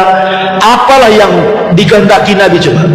Istri cantik, soleha, kaya, taat, anak banyak, kekayaan melimpah, orang-orang memuji dia Shadiqul Amin. Apa yang dicari manusia, ini yang dicari kita ya. Kalau antum jadi orang kaya, semua orang muji antum ya. Antum punya istri cantik, anak-anak banyak, bisnis lancar, apalagi yang antum cari? Paling antum cari kawin lagi. Kalau laki-laki ya gitu. Apalagi antum cari kalau nggak kawin lagi. Akhirnya kemudian Nabi SAW sudah mulai bosan dia melihat kondisi orang-orang Quraisy ini kok makin rusak, setiap hari makin rusak. Minum khamr di mana-mana, main perempuan di mana-mana, akidahnya penyembah berhala, begitu seterusnya, pokoknya rusak serusak-rusaknya. Jadi Nabi SAW mulai berpikir, mulailah dia tahannut, mulailah dia menyendiri, menyingkir dari manusia. Kadang-kadang ke Muzdalifah, kadang-kadang ke Mina, ya, kadang-kadang ke tempat-tempat, pokoknya jauh dari manusia, ingin tafakur. Sampai pada waktunya 6 bulan sebelum diangkat jadi Nabi dan Rasul, tiba-tiba Rasul selalu bermimpi. Mimpinya itu aneh karena malamnya mimpi, nanti beberapa hari jadi kenyataan, nanti mimpi lagi beberapa hari jadi kenyataan. Jadi tidaklah Rasul mimpi kecuali jadi kenyataan mimpinya. Akhirnya kemudian ketika tepat di usianya 40 tahun, Nabi SAW kemudian naik ke atas ketinggian, di mana Mekah itu di bawahnya. Disitulah ada gua yang disebut dengan Gua Hira. Dari gua itu Rasul melihat Mekah itu di bawahnya, seolah-olah gua itu memiliki makna hissi dan juga makna maknawi. Makna hissi artinya Nabi SAW secara fisik naik ke atas dan dia akan dilebihkan dari semua manusia yang ada di bawah. Dan makna maknawi artinya dakwah dia akan meliputi semua yang ada di bawahnya. Maka Nabi SAW mulailah kemudian masuk ke dalam gua itu tepat di bulan Ramadan, membawa bekal selama 1 bulan, tidak pernah keluar dari gua itu, tafakur saja. Tafakur. Rupanya tepat di tanggal, atau ada yang mengatakan di tanggal 17 Ramadan, tetapi yang betul adalah di tanggal-tanggal ganjil di akhir-akhir Ramadan, entah 21, entah 23, entah 25, entah 27, entah 29, pokoknya di tanggal-tanggal ganjil di bulan Ramadan. Tepat di waktu subuh datang Jibril, dan sebenarnya kedatangan Jibril sudah dimimpikan Nabi, makanya Nabi tidak kaget gitu ya. Datang Jibril dalam bentuk manusia yang ganteng, yang rapi, yang bersih, yang harum. Tiba-tiba datang, kemudian salaman, kemudian memeluk Nabi. Kemudian kata Jibril, "Iqra ya Muhammad." Baca wahai Muhammad. Nabi SAW memahami Iqra itu artinya membaca tulisan, sementara Rasul tidak bisa menulis, tidak bisa membaca. Makanya Rasul dengan tegas, "Ma'ana biqari," aku tidak bisa baca. Kata Jibril, "Iqra," baca. Kata Rasul, "Ma'ana biqari," aku tidak bisa baca. Sampai 3 kali. Akhirnya Jibril mengatakan, "Iqra bismi rabbikal ladzi khalaq, khalaqal insana min 'alaq, Iqra wa rabbukal akram, alladzi 'allama bil qalam, 'allamal insana ma lam ya'lam." 5 ayat suratul Alaq turun sebagai pengesahan SK didaulatlah Rasul menjadi nabi. Dengan turun 5 ayat surah Al-Alaq berarti resmi dia jadi nabi. Kemudian Nabi SAW setelah itu, setelah peristiwa itu, tidak pernah berjumpa dengan Jibril lagi, nggak pernah berjumpa. Dia bolak-balik ke gua, nggak ketemu lagi. Dia bolak-balik ke gua selama 6 bulan, terus setiap bulan dia balik lagi, nggak ketemu lagi dengan orang itu. Sehingga Nabi SAW menyangka bahwa itu adalah jin, setan atau apa gitu kan, karena cuma sekali saja. Akhirnya kemudian setelah 6 bulan lewat, Rasul sudah sesak, itu siapa yang menjumpai saya sebenarnya. Setelah 6 bulan lewat, tiba-tiba kemudian Rasul ketika berjalan ke Gua Hira mendengar ada suara di atas memanggil-manggil, "Ya Muhammad, ya Muhammad," gitu. Rupanya dia tengok-tengok tak ada apa-apa. Rupanya ketika melihat ke atas ada Jibril di atas dalam bentuk aslinya. Kalau tadi ke gua kan dalam bentuk manusia, di langit dalam bentuk asli, memiliki 600 sayap. Satu sayap terbentang saddal ufuk, dari mulai terbit matahari sampai terbenamnya itu satu sayap saja itu. Sehingga seolah-olah kalau kita melihat ke depan sayap Jibril, ke belakang sayap Jibril, samping kiri kanan sayap Jibril, itu baru satu sayap tuh. Demikian besarnya sayap Jibril. Bagaimana Jibrilnya? Itu baru sayapnya. Akhirnya kemudian Rasul pun ketakutan, menggigil dia. Gimana nggak menggigil? Kita saja ketemu ular piton aja menggigil. Pemanya antum lagi main-main di got gitu ya, ini di parit-parit sini. Itu ada ular piton besar gitu ya, 10 meter gitu. Menggigil antum. Itu baru tengok ular tuh. Gimana lebih daripada ular kan itu? Jadi wajar Rasulullah SAW manusiawi menggigil dia melihat Jibril dalam bentuk asli itu. Akhirnya dia lari ke rumahnya Khadijah. Sampai di rumah Khadijah dia mengatakan, "Dathiruni, dathiruni ya Khadijah, selimuti aku, selimuti aku." Dia menggigil demam tuh. Kenapa Rasul minta diselimuti? Karena selimut itu biasanya mengurangi rasa takut. Ya kan? Antum kalau ketakutan pasti ambil selimut. Gitu ya. Kurangilah kan, kurangi takut diselimuti itu. Apalagi ada istri dalamnya, makin dia takut. Jadi Khadijah itu ingin supaya mengurangi rasa takut Nabi. Diambil selimutnya, dia pun masuk ke dalam. Kemudian dirayu Nabi SAW, diingatkan kebaikannya. Kata Khadijah, orang sepertimu wahai suamiku, la yukhzikallahu abada, demi Allah tidak ada yang menghinakan kamu. Apa yang kau lihat peristiwa itu bukan pertanda kau akan dihinakan, tidak. Kau ini orang baik, kau ini kalau ngomong jujur, kau suka menghormati tamu, kau suka nolong orang, gak akan terjadi apa-apa, kata Khadijah. Kan enak kalau punya istri kayak gitu. Antum sudah kerja, sudah bangkrut, pulang kehujanan, demam, ya. Sampai rumah istri pula, mana bang jatahnya bang, gitu.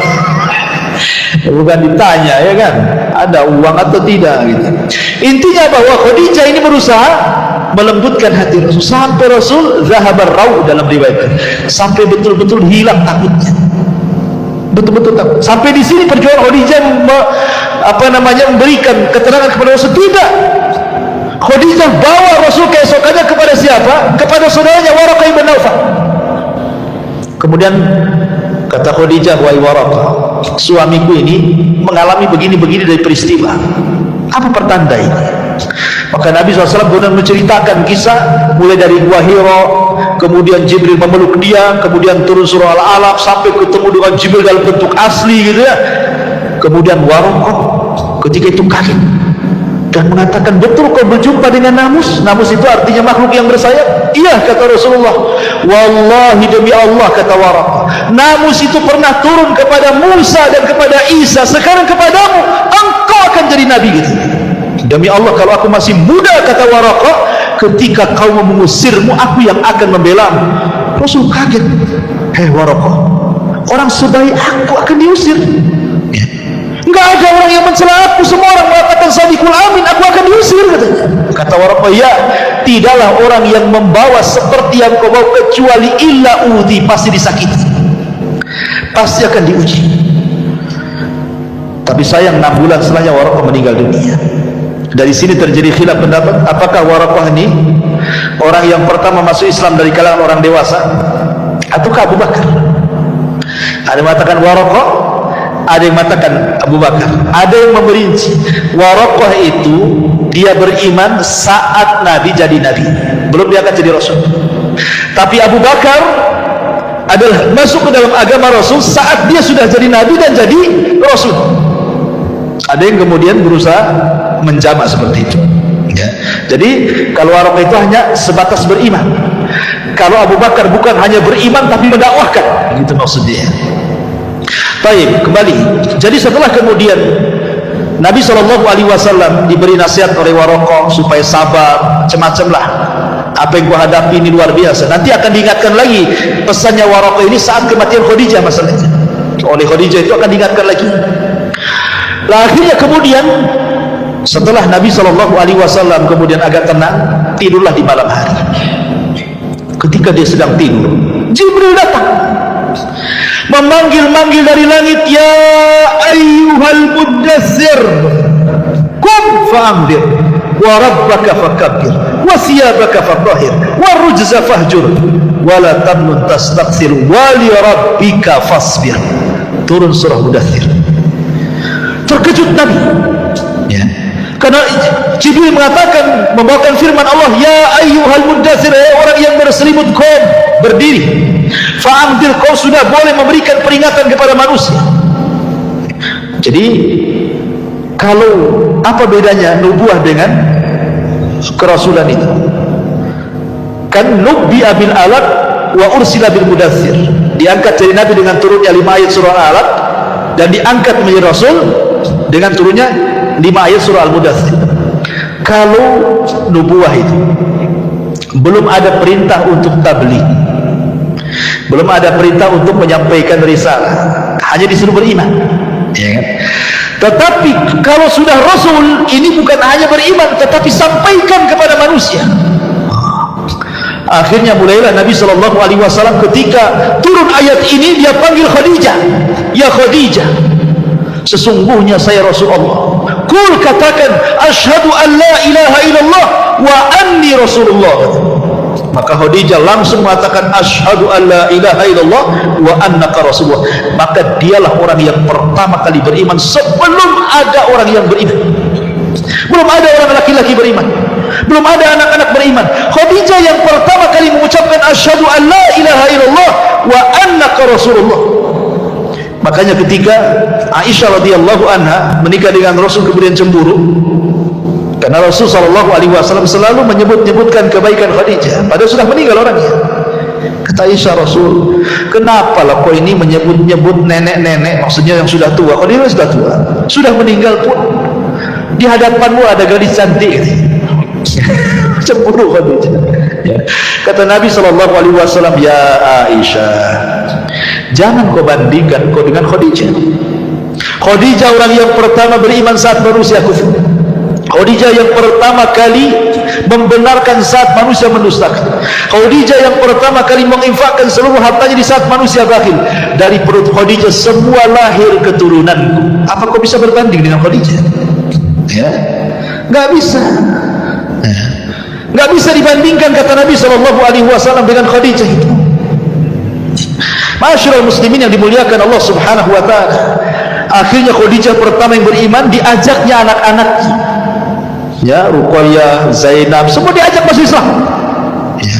Termasuk kemudian budaknya Zaid ibn Harithah masuk Islam, termasuk Ali bin Abi Thalib yang ketika itu jadi anak angkat Rasul di usia 10 tahun juga diajak masuk Islam. Artinya Rasul dimulai dari keluarga, istrinya, anak-anaknya, anak angkatnya, budaknya, semua masuk Islam. Baru kemudian keluar, berjumpa dengan Abu Bakar, akhirnya masuk Islam. Abu Bakar kemudian ngajak Utsman masuk Islam, ngajak Tolha masuk Islam, Abdurrahman bin Auf masuk Islam, Abu Ubaidah bin Jarrah masuk Islam. Akhirnya 10 sahabat yang dijanjikan masuk surga rata-rata Islam di tangan Abu Bakar.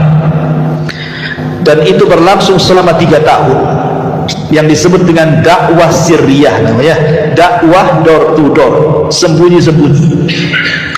Setelah kemudian 3 tahun lewat, maka Nabi SAW diperintah untuk menjaharkan dakwah. Turun ayat, wa anzir ashiratakal aqrabin. Hai Muhammad, peringatkan orang-orang luar dari kerabat. Maka Nabi SAW kemudian keesokan harinya bangkit di Bukit Safa. Dia panggil-panggil kerabatnya, hei Bani Hashim, kemari. Semua dipanggil. Kemudian Nabi SAW mengajak mereka ke dalam tauhid. Awalnya Rasul tidak langsung menyampaikan tauhid, tetapi Rasul ingin meyakinkan bahwa dia masih didengar. Kata Nabi SAW, bagaimana pendapat kalian kalau ada tentara di belakang Bukit Abi Qubais ini, yang sekarang jadi istana raja itu, Bukit Abi Qubais, ada tentara yang akan menyerang kalian, percaya nggak dengan ucapan? Mereka mengatakan, percaya wahai Muhammad, karena engkau tidak pernah berdusta. Ya. Jadi kalau orang yang jarang berdusta kalau ngomong pasti dipercaya. Kalau orang banyak dusta sekali ngomong, walaupun benar, hoax kan gitu, hoax gitu. Padahal benar tuh, karena dikenal suka dusta masalahnya. Artinya bahwa kalau orang suka jujur, maka ditulis di hadapan Allah dan distempel dahinya, engkau ini penjujur, manusia pun percaya dengan dia. Tapi kalau orang dusta itu susah dipercaya. Ya, nitip dompet mau wudu saja nggak percaya sama dia. Saya bawa aja gitu. Masyarul muslimin yang dimuliakan Allah Azza wa Jalla. Akhirnya kemudian Nabi SAW mulai mendakwahi kerabatnya. Saat Rasul menyampaikan tauhid, mengajak manusia di tengah-tengah kerabatnya, rupanya di tengah-tengah kerabatnya muncul pamannya Abu Lahab. Maki-maki Rasul, marah-marah mengatakan, ya Muhammad, alihada jama'atan. Muhammad, untuk ini kau kumpulkan kami. Saya kira untuk apa? Taban laka sa'irul yaum. Celakakan kau dari mulai awal sampai akhir. Celakakan kau. Dicaci maki Rasul di hadapan orang. Rasul ini dia berakhlak. Ini pamannya. Ya. Jangankan kepada pamannya, kepada orang lain pun Rasul tidak akan menjawab cacian dengan cacian, makian dengan makian. Rasul diam saja lah dicaci maki. Dan itu akhlak Nabi. Kalau kita kan tidak bisa, dia caci kita maki balik. Nah, Rasul diam saja, dicaci maki pamannya di hadapan orang lagi, ikhwan. Kan memalukan itu. Tapi Rasul diam. Tapi Allah diam? Tidak, Allah tidak diam. Man ada li waliyan faqad adantuhu bil harb. Siapa yang memusuhi waliku, maka dia telah memandangkan perang bersamaku, kata Allah. Tidak bisa. Allah kemudian mengutus Jibril. Jibril, sampaikan kepada Rasul. Akhirnya Allah menitipkan wahyu kepada Jibril. Kemudian Jibril datang kepada Rasul. Rasul masih sedang berdiri di Safa. Orang-orang Arab masih ada di sini, kerabat-kerabatnya. Tiba-tiba Jibril memasukkan ke dalam hati Rasul suratul Lahab, suruh dibaca di depan manusia. Maka Rasul mengatakan, a'udzu billahi minasyaitonir rajim, bismillahirrahmanirrahim, tabbat yada abi lahab wa tab. Celaka kedua tangan Abi Lahab, wa tab, dan celaka. Ma aghna anhu maluhu wa ma kasab. Harta dan anaknya percuma, tidak bermanfaat di hadapan Allah. Sayasla naran dzata lahab, dia akan masuk ke neraka yang menyala-nyala. Wa imra'atuhu, istrinya juga sama, Ummu Jamil Arwa bintu Harib itu, hammalatul hatab, bawa kayu bakar ke sana kemari. Fi jiriha belum dimasak. Nanti di akhirat kalung yang dijual untuk musuh Nabi akan diganti dengan kalung sabut kelapa dan akan menyala di lehernya. Orang Arab itu, mereka tidak pernah mendengar Quran. Baru kali itulah mereka mendengarkan Quran, sehingga mereka menyangka itu syair, dan mereka terbiasa menghafal syair. Ketika Rasul menyebutkan tabbat yada abil, karena ini pendek, terekamlah di otak-otak orang-orang yang hadir di situ. Disangkanya Rasul sedang bersyair. Pulanglah setelah kejadian itu, mereka pun membaca di rumah ini tabbat yada, di TV tabbat yada, di pasar tabbat yada. Apa enggak stres Abu Lahab itu? Stres Abu Lahab itu, kan? Karena semua baca tabbat yada disangka syair. Di mana-mana baca tabbat yada. Subhanallah. Dan Allah Subhanahu wa ta'ala Maha Adil.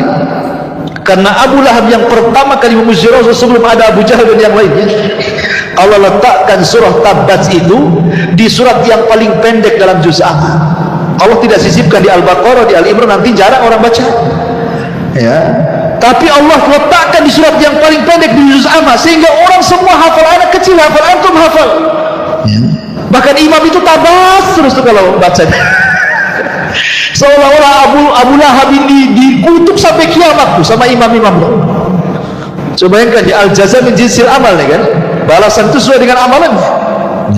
Akhirnya kemudian Arwa bintu Harbin atau Ummu Jamil kunyahnya mendengar suaminya diejek dengan turunnya surah Alam. Dia kan gak hadir di majelis itu. Marah dia sama Rasulullah SAW. Dibawanya batu, dicarinya Nabi SAW. Rupanya Rasul sedang duduk bersama Abu Bakar bersender di kiswah Ka'bah. Dari kejauhan kata Abu Bakar, Rasul, ada istrinya Abu Lahab. Ingat, Arwa bintu Harbin bukan orang biasa. Arwa bintu Harbin ini saudarinya Abi Sufyan. Abu Sufyan ini sekelas Abu Jahal, pemimpin Quraisy. Bahkan dia yang memimpin orang-orang Quraisy di perang Uhud sehingga kaum muslimin kalah. Jadi Arwa bintu Harbin ini saudari daripada Abi Sufyan bintu Harbin. Ya, karena Abu Lahab itu orang kaya. Dari paman Rasul yang paling kaya itu Abu Lahab. Kemudian ganteng, maka disebut Lahab. Kenapa Abu Lahab disebut Abu Lahab? Karena gantengnya. Orang Arab menyebutnya Abu Lahab. Lahab itu artinya cahaya yang keluar dari api, saking gantengnya, ya.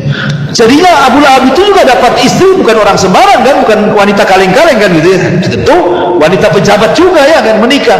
Jadi Abu Bakar dikejar, ngapain tuh Arwa bintu Harbin mau kesini, wahai Rasul? Biarin aja, biarin, engkau akan lihat sendiri. Ketika sudah sampai di depan Rasul, Allah butakan matanya. Nabi di depannya gak kelihatan. Kata Arwa bintu Harbin, ya Abu Bakrin, aina sahib? Mana kawan? Abu Bakar lirik-lirik Rasul. Rasul yang ngasih tanda saja, ya. Kok gak bisa lihat depannya, kok gak nampak dia, ya. Kemudian kata Abu Bakar, Masya Nukia Umma Jamil, mau apa kau mencari temanku? Maksudnya Rasul SAW. Maka dia mengatakan, balagani, katanya, telah sampai kepadaku, katanya, kan, bahwa dia mencela suamiku. Kemudian dia membacakan bait syair, muzammaman asaina wa amrahu qalaina ila akhir syair. Dia menyebut Muhammad itu menjadi muzammam. Muhammad itu artinya banyak pujian, muzammam itu banyak celaan. Aina Muzammam, mana Muzammam, katanya. Sambil pegang batu. Kata Abu Bakar, mau apa kamu itu? Kata Ummu Jamil arwah bintu Habib, lau ra'aituhu la aqamnahu bihadzal hajar fa. Kalau aku lihat akan ku lempar batu ini di mulutnya, katanya. Orang ngajar dia, katanya. Terus pergi. Ya. Kata Rasulullah, lihat wanita itu, wahai Abu Bakar, dia tidak sedang mencela, dia tidak menyebut Muhammad tapi Muzammam, katanya. Siapa Muzammam itu? Namaku kan Muhammad, katanya. Dia salah orang, katanya. Harusnya dia Muhammad, saya kan bukan Muzammam, saya Muhammad, katanya. Muhammad itu banyak pujian, Muzammam terbalik, banyak celaan. Dia salah orang, katanya. Biarkan saja, katanya. Allah sudah buntangkan matanya, katanya. Dan itu awal Abu Bakar menyaksikan mukjizat Nabi. Ya, nggak bisa kelihatan, itu mukjizat. Ya, jangan seperti orang dulu kalau ingin punya ilmu nggak kelihatan, maling pocong apa kali Jumat tali pocong, ya kan. Nah, siapa yang mati nyari Jumat digali, ambil tali pocongnya, nanti taruh diikat di kepalanya, nanti nggak nampak itu. Syaratnya telanjang, katanya. Iyalah, orang nggak nampak nggak boleh ngomong. Baik, masyarul muslimin yang dimuliakan Allah Azza wa Jalla. Intinya bahwa akhirnya kemudian permusuhan Abu Lahab dengan Ummu Jamil luar biasa kepada Nabi. Ya.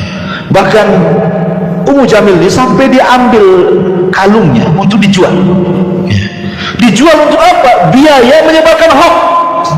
Jadi dia, karena kan teman-teman mamanya banyak kan, jadi ngerumpulah di teman-teman mamanya itu, ngadu domba sana sini, makanya disebut hammalatul hatab.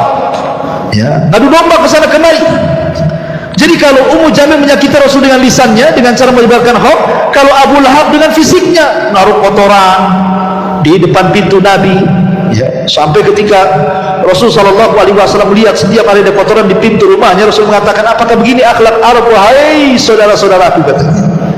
Datang Hamzah, belum masuk Islam Hamzah itu, masih kafir, mendengar bahwa banyak kotoran di rumah pintu Rasul, dan itu dilakukan oleh pamannya. Abu Lahab marah, walaupun dia masih musyrik. Dia datang ke rumah Rasul, diambilnya kotoran, dicarinya Abu Lahab. Ketika sudah ketemu, diletakkan di kepalanya, katanya. Kemudian mengatakan, hei Abu Lahab, kau jangan macam-macam dengan ponakanku si Muhammad, karena aku sudah mengikuti agamanya. Padahal belum, dia pura-pura saja supaya ingin membela Rasulullah SAW, karena sudah keterlaluan di bukan akhlak Arab ini. Ya. Jadi sampai seperti itu, akhirnya justru kata-kata itu menjadi sebuah kebaikan. Akhirnya Hamzah masuk Islam, kan itu. Makanya kalau kita mengatakan sesuatu terkadang jadi doa. Katakan yang bagus-bagus, jadi doa. Seperti memang contohnya ibunya saya Sudes, gitu ya. Pernah saya ceritakan, saya Sudes itu kan kecil-kecil nakal dia. Ya namanya anak-anak remaja kan nakal biasa. Nah, jadi kalau sudah nakal itu ibunya sudah pening kepala, apa katanya? Hei saya Sudes, daripada kau nakal ke Masjidil Haram sana, udah jadi imam kau di sana. Itu aja yang diucapkan. Kalau nakal lagi ibunya ngomong gitu lagi. Kalau nakal itu lagi diucapkan. Jadi tidak pernah mengucapkan kalimat ini kecuali izhab ilal haram. Kau pergi ke haram, mudah-mudahan jadi imam di situ. Akhirnya ucapan seorang ibu yang soleh. Jadi kenyataan siapa yang tidak kenal Imam Sudes? Ya, jadi Imam Masjidil Haram tuh sampai sekarang siapa yang tidak kenal, satu dunia kenal Imam Sudes. Jadi kita pun sama, kalau punya anak nakal itu sana ke Al-Fajr itu gantikan Pak Imam tuh. Nanti kegantikan betul. Artinya kan mudah-mudahan jadi gini, ini enggak mati aja kau kata, kau ketabrak mati betul. Ya. Jadi jangan sampai kemudian seseorang itu mengucapkan kalimat buruk apalagi ke anak itu, nanti jadi kenyataan. Terus kembali, akhirnya kemudian permusuhan terus sampai pada waktunya, akhirnya kemudian Nabi SAW betul-betul diperangi oleh orang-orang kafir Quraisy. Tampillah Abu Jahal, tampillah Umayyah, tampillah kemudian Al-Walid, macam-macam musuh-musuh Nabi SAW akhirnya mulai menyakiti Rasul. Ya, terlalu panjang kalau saya ceritakan. Intinya bahwa mereka melakukan permusuhan kepada Nabi SAW sampai akhirnya mereka dengan cara lembut tidak bisa, dengan cara kasar tidak bisa, balik lagi ke lembut tidak bisa. Akhirnya mereka memutuskan untuk membunuh Nabi. Mereka ngomong kepada Bani Hashim, serahkan Muhammad kepada kami biar kami bunuh. Kata Kata Bani Hashim, tidak, kami tidak akan menyerahkan orang kami. Kalau begitu kalian akan kami keluarkan dari Quraisy, dari Mekah, dan kami akan boikot semua makanan, tidak ada yang sampai kepada kalian. Kalian tidak boleh bicara dengan kami, kami tidak akan bicara dengan kalian. Wanita kalian tidak boleh menikah dengan laki-laki kami ataupun sebaliknya. Begitu semuanya diketatkan sehingga terjadi kemudian hisab, boikot selama 3 tahun, sampai orang-orang Bani Hashim ini saking kelaparannya makan daun karena tidak ada makanan masuk. Dari situlah kemudian harta Khadijah habis, harta Nabi habis, karena untuk memberi makan Bani Hashim yang ketiga terjadi pemboikotan 3 tahun lamanya. Sampai akhirnya kemudian setelah berakhir pemboikotan itu, setelah itulah kemudian terjadi apa yang disebut dengan Amul Hazni, tahun kesedihan. Kenapa? Karena beberapa bulan setelah pemboikotan ini Abu Thalib meninggal. Subhanallah, setelah beberapa bulan setelah meninggalnya Abu Thalib, meninggal pula Khadijah, istri Nabi SAW. Maka semakin sempitlah dakwah Rasul karena orang-orang itu semakin berani. 18 kabilah mengancam Rasul, jangan berdakwah, kau sudah tidak ada siapa-siapa lagi yang melindungi kami, kalau tidak kami bunuh. Akhirnya Rasul sudah tidak bisa berdakwah terang-terangan, kembali ke dakwah sirriyah, dakwah ketidak terang-terangan. Dia hanya bisa ngajak ya sebisanya diajak, karena sudah tak bisa terang-terangan lagi, karena diancam dibunuh. Akhirnya semakin buruk suasananya, maka Rasul kemudian beringin mencari areal baru untuk berdakwah. Terpikir hendak ke Taif. Kemudian sampai di Taif sama juga rupanya. Orang Taif ini nggak menerima dakwah Rasul, baru beberapa hari saja sudah diusir. Lebih ganas lagi, dilempari sama batu, perempuan yang mencaci maki anak-anaknya, naruh duri di jalan, macam-macam, sampai akhirnya Rasul kemudian harus tinggal di kebun kurma milik Utbah dan Syaibah. Disitulah kemudian ketika Rasul salat fajar, datang pula 7 jin dari Yaman masuk Islam. Ketika orang-orang Taif tidak masuk Islam, jin pula yang masuk Islam. Ya, Allah kasih. Ya, ketika alam nyata tidak masuk Islam, alam gaib masuk Islam. Ya, jin-jin masuk Islam. Turunlah surah Jin, qul uhiya ilayya annahu istama'a nafarun minal jinni faqalu inna sami'na qur'anan ajaba. Baik, intinya kemudian Rasul bisa berhasil masuk ke Mekah. Lah ketika berhasil lagi masuk ke Mekah karena ada perlindungan dari Adi bin Mut'im, akhirnya kemudian Nabi SAW sudah tidak bisa sama sekali berdakwah, sesak dada Nabi. Dari situlah kemudian Rasul ingin menghibur Rasul. Terjadilah peristiwa yang disebut dengan Isra dan Mi'raj, ingin dihibur. Namun sebelum terjadi Isra Mi'raj, ketika Rasul berada di Hatim, di rumah Ummu Aiman, Jibril datang kemudian membelah dada Nabi kedua kalinya, membersihkan kembali hatinya supaya makin lebar lagi. Alam nashrah laka sadrak, ya, supaya dada Nabi lebih menerima lagi kondisi. Dibersihkan dadanya dari sifat hasad, dengki, dendam, marah, semua dibersihkan, tidak ada lagi. Setelah itu kemudian diperjalankan dari Masjidil Haram ke Masjidil Aqsa, disebut dengan Isra. Kemudian diperjalankan dari Masjidil Aqsa ke Sidratil Muntaha, yang disebut dengan Mi'raj. Disitulah Rasul dapat pelajaran besar untuk menghadapi dakwah ke depan. Di langit pertama dia berjumpa dengan Nabi Adam. Adam itu hijrah dari sorga ke bumi, maka dia akan hijrah dari Mekah ke Madinah. Berjumpa dengan di langit kedua dengan Yahya ibn Zakaria dan Isa ibn Maryam. Seolah-olah nanti setelah hijrah engkau Muhammad, engkau akan disakiti seperti dua nabi disakiti. Dari mana? Dari orang-orang Yahudi. Yahya dipenggal lehernya, dijadikan mahar wanita pelacur. Nabi Isa diburu kemudian diangkat ke langit. Maka engkau pun sama akan mengalami hal yang sama. Orang-orang Yahudi akan berusaha menyakitimu, bahkan sampai membunuhmu. Dan betul, upaya pembunuhan sudah ada, ya, seperti perang Bani Nadir. Kenapa Rasul merangi Bani Nadir? Karena Rasul mau ditimpakan batu dari atas rumah. Kemudian Zainab bintu Haris, seorang wanita, setelah perang Khaybar diracun, meracun Nabi. Jadi upaya pembunuhan banyak.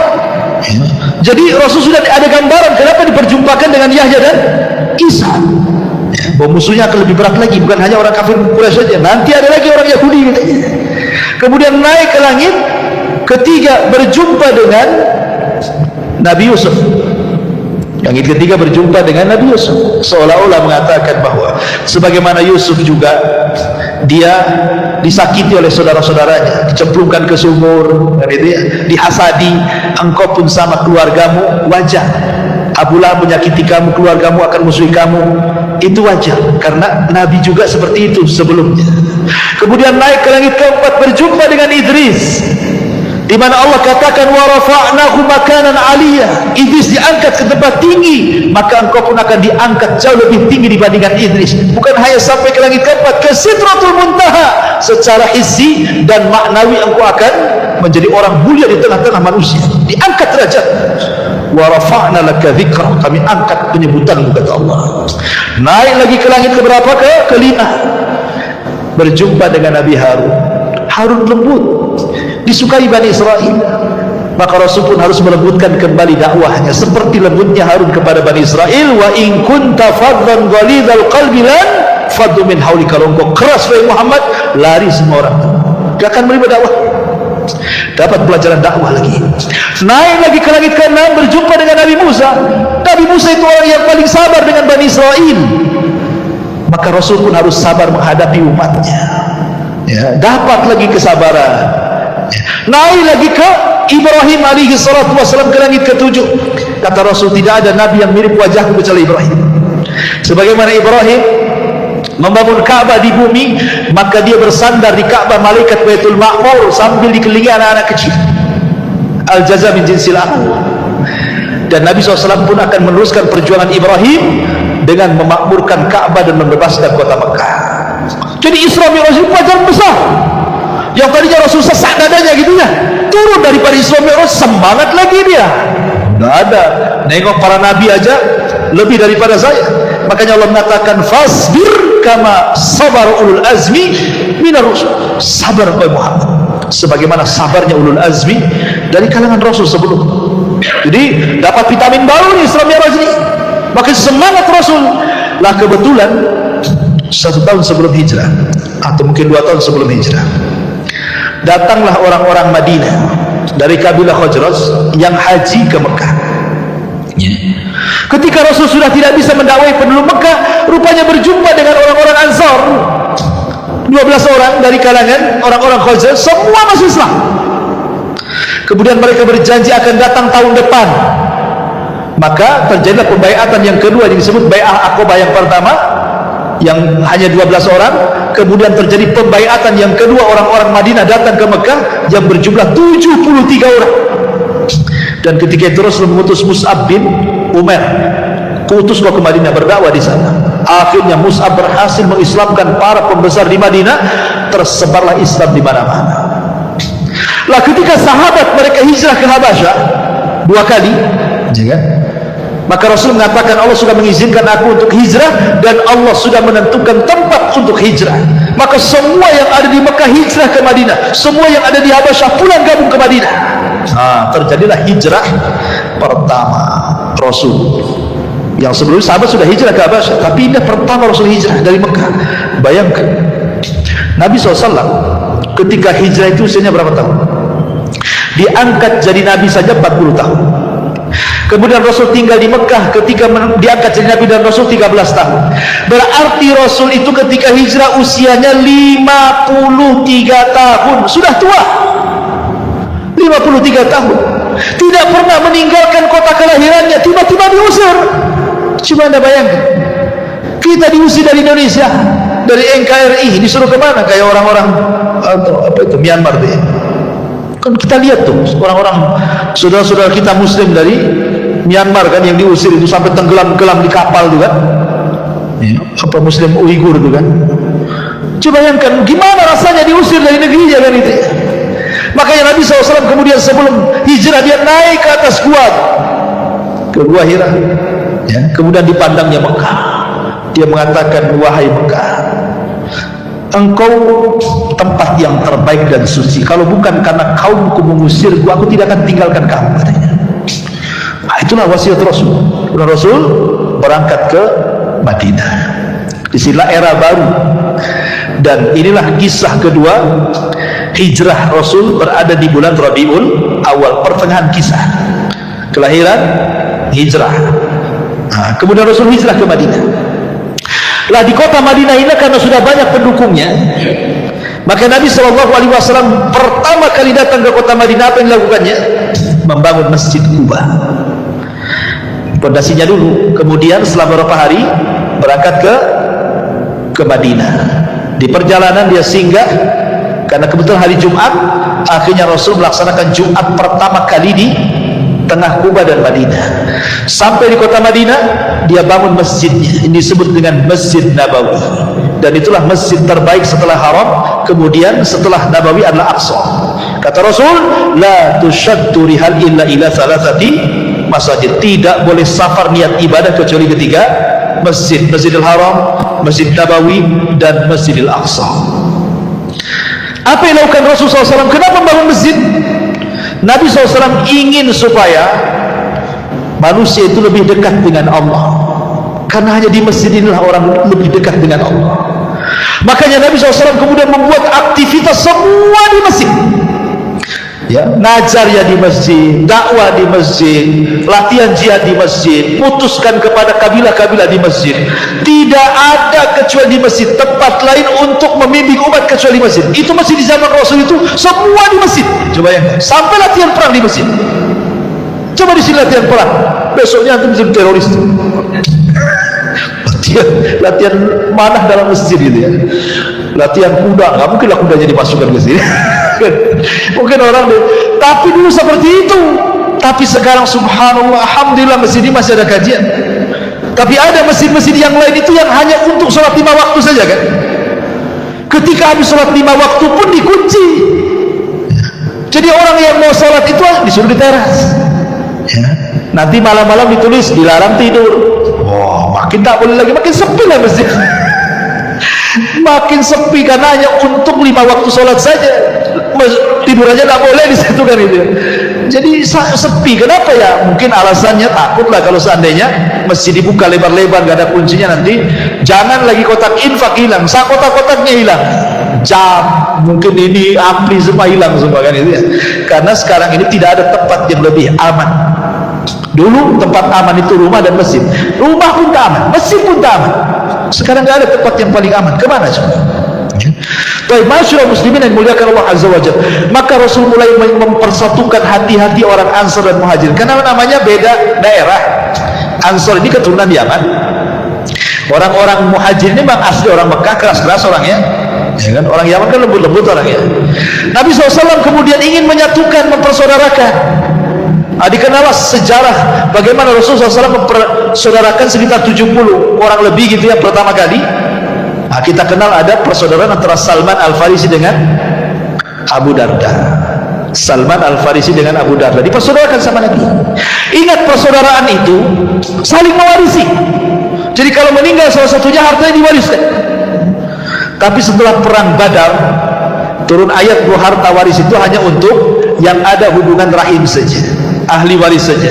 Maka kemudian dimansuh, tidak ada lagi saling mewarisi kecuali memang keluarga. Yang ada saling menolong, saling membantu, dan begitu seterusnya, ya. Jadi suatu ketika Salman Al-Farisi ini melihat istrinya Abu Darda nggak pernah dandan, karena waktu itu belum ada ayat hijab, jadi rambut masih nampak gitu kan, kucel, nggak pernah mandi, pakaiannya biasa, pokoknya nggak ada dandan, jelek lah, ya. Jadi Salman Al-Farisi mengatakan, ya Umma Darda, dandanlah sedikit, ya, masa kayak gini kau punya suami gitu. Kata Ummu Darda, ya Salman, anna Abu Darda laisa lihaja. Hei Salman, Abu Darda itu tidak ada hajat lagi sama saya. Kalau siang puasa, malam sholat malam, tidak ada waktu untuk saya. Jadi biarlah saya seperti ini. Saya seolah-olah tidak punya suami aja. Ya. Jadi orang dulu suami tidak perhatikan istri itu karena rajin ibadah. Kalau sekarang lain. Karena ada orang ketiga, keempat, kelima, keenam, dan begitu seterusnya kan itu ya. Jadi akhirnya kemudian Salman mengatakan kepada Ummu Darda, udah gini aja, bilang saudaranya besok datang. Akhirnya kemudian Abu Darda mendengar saudaranya akan datang ke rumahnya. Wah, disediakan kamar yang bagus, makanan yang lezat, ya, karena menyambut saudaranya. Datanglah Salman malam-malam. Ketika itu Salman sudah disediakan kamar, nggak mau tidur dia, nggak mau tidur. Abu Darda sholat, ya. Kata Abu Darda, kenapa kau tak tidur, wahai Salman saudaraku? Kata Salman, enggak, saya akan tidur kalau kau tidur di sampingku, katanya. Akhirnya Abu Darda terpaksa tidur, tidak sholat malam dia. Setelah sepertiga malam baru bangun, ayo kita sholat, katanya. Besoknya dihidangkan makanan, Abu Darda pergi, Salman suruh makan. Abu Darda datang, kok nggak habis makanannya, nggak dimakan? Tidak, saya ingin makan berdua, batalkan puasa, katanya. Akhirnya dibatalkan, ya. Selama 3 hari begitu. Jadi Abu Darda sudah tidak sholat malam lagi kecuali sepertiga malam, dan tidak puasa sunnah lagi. Sebelum pulang Salman menasihati Abu Darda, ingat, ya, aku pernah mendengar Rasul bersabda, engkau ini hidup kasih 3 hak. 1 hak untuk keluargamu, 1 hak untuk dirimu, 1 hak untuk Rabbmu. Jangan kau habiskan untuk Rabbmu saja. Kau ada keluarga, jiwamu pun punya hak, harus istirahat, nanti sakit, katanya kan. Akhirnya sampailah kabar ini kepada Rasul. Apa kata Rasul? Sadaqah Salman, benar kata Salman itu. Begitulah ukhuwah mereka, sampai kepada Abdurrahman bin Auf dengan Sa'd bin Rabi. Kata Sa'd bin Rabi, Abdurrahman bin Auf, aku punya 2 rumah, kau tengok rumah itu mana yang kau cocok, ambil salah satunya. Sa'd bin Rabi tidak mengatakan ini rumah yang saya tempati, saya punya rumah kos-kosan sana, aku ambil yang kos-kosan itu. Nggak gitu bahasanya. Ini 2 rumah, kau tengok mana yang cocok, ambil. Nah, itu kan lain bahasanya kan. Aku punya 2 kebun, dua-duanya sudah mau buah kurmanya, kau datanglah ke kebun dua-duanya, tengok mana yang kau cocok, ambil tuh 2 kebun tuh. Bukan bahasanya ini kebun mau berbuah, ini nanti saya panen, kau yang itu dulu aja, kau tanam dulu, enggak gitu. Aku punya 3 istri ini, aku tengoklah 3-tiganya, kan belum ada hijab waktu itu. Kalau kau cocok ke yang istri pertama atau istri kedua atau istri yang paling muda, istri ketiga, aku tinggal tunjuk saja apa namanya, Abdurrahman, nanti besok ku ceraikan dia, tunggu sampai masa iddahnya, ku danai kau nikah dengan dia. Ada orang kayak gitu menghasilkan istrinya, yang 1 aja pengen 2, yang 2 pengen 3, mau dibalikan ke orang. Nggak bisa carok istilah untuk diambil orang. Artinya bahwa sampai seperti itulah persaudaraan Muhajirin dan Ansor gitu loh, luar biasa gitu. Siapa yang mendidik mereka? Nabi SAW. Sampai akhirnya kemudian setelah Rasul agak lama di kota Madinah, barulah terjadi syariat jihad. Terjadi peperangan banyak yang sudah saya ceritakan. Terjadi perang Badar, perang Uhud, perang Hunain, Fathu Makkah, Sulh Hudaybiyah, perang Tabuk, perang Mu'tah, macam-macam perang kan. Sampai akhirnya kemudian Nabi SAW berakhir di perang mana? Terakhir kita bahas perang Tabuk. Itulah perang yang terakhir Rasul, karena yang dilawan bukan musyrik Arab, yang dilawan bukan orang-orang Yahudi Madinah. Kenapa? Karena orang musyrik semua sudah masuk Islam, ya kan? Orang-orang Yahudi semua sudah terusir, Mekah Madinah sudah dikuasai. Perang Tabuk ini perang melawan Nasrani Romawi, dan Allah menangkan, ya. Masyarakat muslimin yang dimuliakan Allah Azza wa Jalla. Lah setelah itulah kemudian detik-detik wafatnya, dan ini pembahasan terakhir, bahwa kelahiran di bulan Rabiul Awal, hijrah di bulan Rabiul Awal, dan wafat pun di bulan Rabiul Awal. Bagaimana kisah kematiannya? Masyarakat muslimin yang dimuliakan Allah Subhanahu wa taala. Ketika Nabi SAW pulang dari Fathu Makkah, kemudian Nabi SAW turun ayat surah Al-Ma'idah ayat 3. Al-yawma akmaltu lakum dinakum wa atmamtu alaikum ni'mati wa raditu lakumul islam adina. Aku sempurnakan kepada kalian agama kalian, aku sempurnakan nikmatku untuk kalian dan Islam sebagai agama kalian. Maknanya dengan turun Al-Ma'idah ayat 3, selesai tugas Nabi. Apa? Selesai. Rasul sudah menyampaikan risalah semuanya, agama sudah sempurna, apalagi yang mau ditambah. Makanya kemudian Nabi SAW beberapa hari sebelum wafatnya, Nabi mengajak para sahabat untuk berziarah ke kuburan Uhud, ke kuburan syuhada Uhud. Rasul ingin katakan kepada para sahabat, kalaulah bukan karena Allah kemudian mereka, kalian tidak akan seperti ini sekarang. Rasul tidak pernah melupakan jasa orang. apalagi sudah meninggal dan sangat berjasa. Ya, Rasul mengajak para sahabat ke kuburan Uhud. Kalau bukan karena kemudian mereka, nggak mungkin Mekah jadi negara Islam, Madinah jadi negara Islam, semua orang masuk Islam. Maka Nabi SAW mengucapkan salam kepada mereka, Assalamualaikum ya ahla Uhud, ya. Nas'alullah wa lakumul afiyah wa inna insyaallah bikumul lahiqun. Keselamatan bagi kalian wahai syuhada Uhud, sesungguhnya kami hanya meminta kepada Allah agar Allah memaafkan diri kami dan juga kalian, dan ingat kami pun akan menyusul kalian, kata Rasul. Kemudian Rasul pulang. Di tengah jalan Rasul menangis. Semua sahabat menangis. Kemudian sahabat bertanya, kenapa Rasul menangis? Kata Nabi SAW, Isfaqtu ikhwani, aku rindu dengan kawan-kawanku wahai sahabat. Sahabat mengatakan, ya Rasul, awalasna ikhwanuka, Rasul, bukankah kami teman-teman? Lalu kami ini siapa? Kata Nabi SAW, antum lastum ikhwani, kalian bukan saudara, bukan teman-temanku. Antum ashabi, engkau sahabatku. Lalu siapa teman-teman wahai Rasul? Maka Rasul mengatakan, ikhwani alladzina ja'u min ba'di wa lam yarawni wa yu'minu bi. Sebuah kaum datang sepeninggalku, mereka tidak pernah melihatku tapi beriman denganku. Aku rindu berjumpa dengan mereka. Akhirnya kemudian Rasul pulang, sampai akhirnya dia pun pada giliran rumah Maimunah. Disitulah mungkin semakin parah sakit Nabi SAW akibat racun yang pernah dimakannya. Sakit parah Rasul. Kemudian Rasul mengatakan kepada Maimunah, wahai Maimunah, kumpulkan istri-istriku yang lainnya, kumpulkan. Kemudian berkumpullah istri-istri Nabi SAW, mengatakan, kata Rasul, sudikah kalian kalau seandainya malam-malam terakhirku bersama Aisyah? Kata istri-istrinya, silahkan wahai Rasul, keputusanmu ada di tangan. Akhirnya kemudian Rasul memanggil Abbas dan juga Ali untuk menggendong dia, karena dia tidak bisa tapar ke rumah Aisyah. Kenapa rumah Aisyah? Karena satu-satunya kamar yang Jibril turun hanya di rumah Aisyah. Jibril tidak pernah turun di rumah istri yang lainnya. Itu yang menjadikan kenapa Rasul sayang dengan Aisyah. Jibril saja sayang dan menyampaikan salam kepada Aisyah radhiyallahu anha, dan tidak ada istri Rasul selain Khadijah yang mendapatkan salam dari Jibril kecuali Aisyah dan Khadijah. Tapi Khadijah lebih daripada Aisyah. Bukan hanya Jibril nitip salam, Allah nitip salam kepada Khadijah. Akhirnya Rasul dipapah. Lah ketika dari kamar Maimunah ke rumah Aisyah itu, kan sahabat nampak Rasul lagi dipapah kan itu. Tersebarlah kepada sahabat seantero kota Madinah. Rasul sakit parah, Rasul sakit parah. Khawatir para sahabat. Semua datang dari rumah-rumah mereka, mengutus orang-orang mereka, suruh melihat kondisi Nabi seperti apa.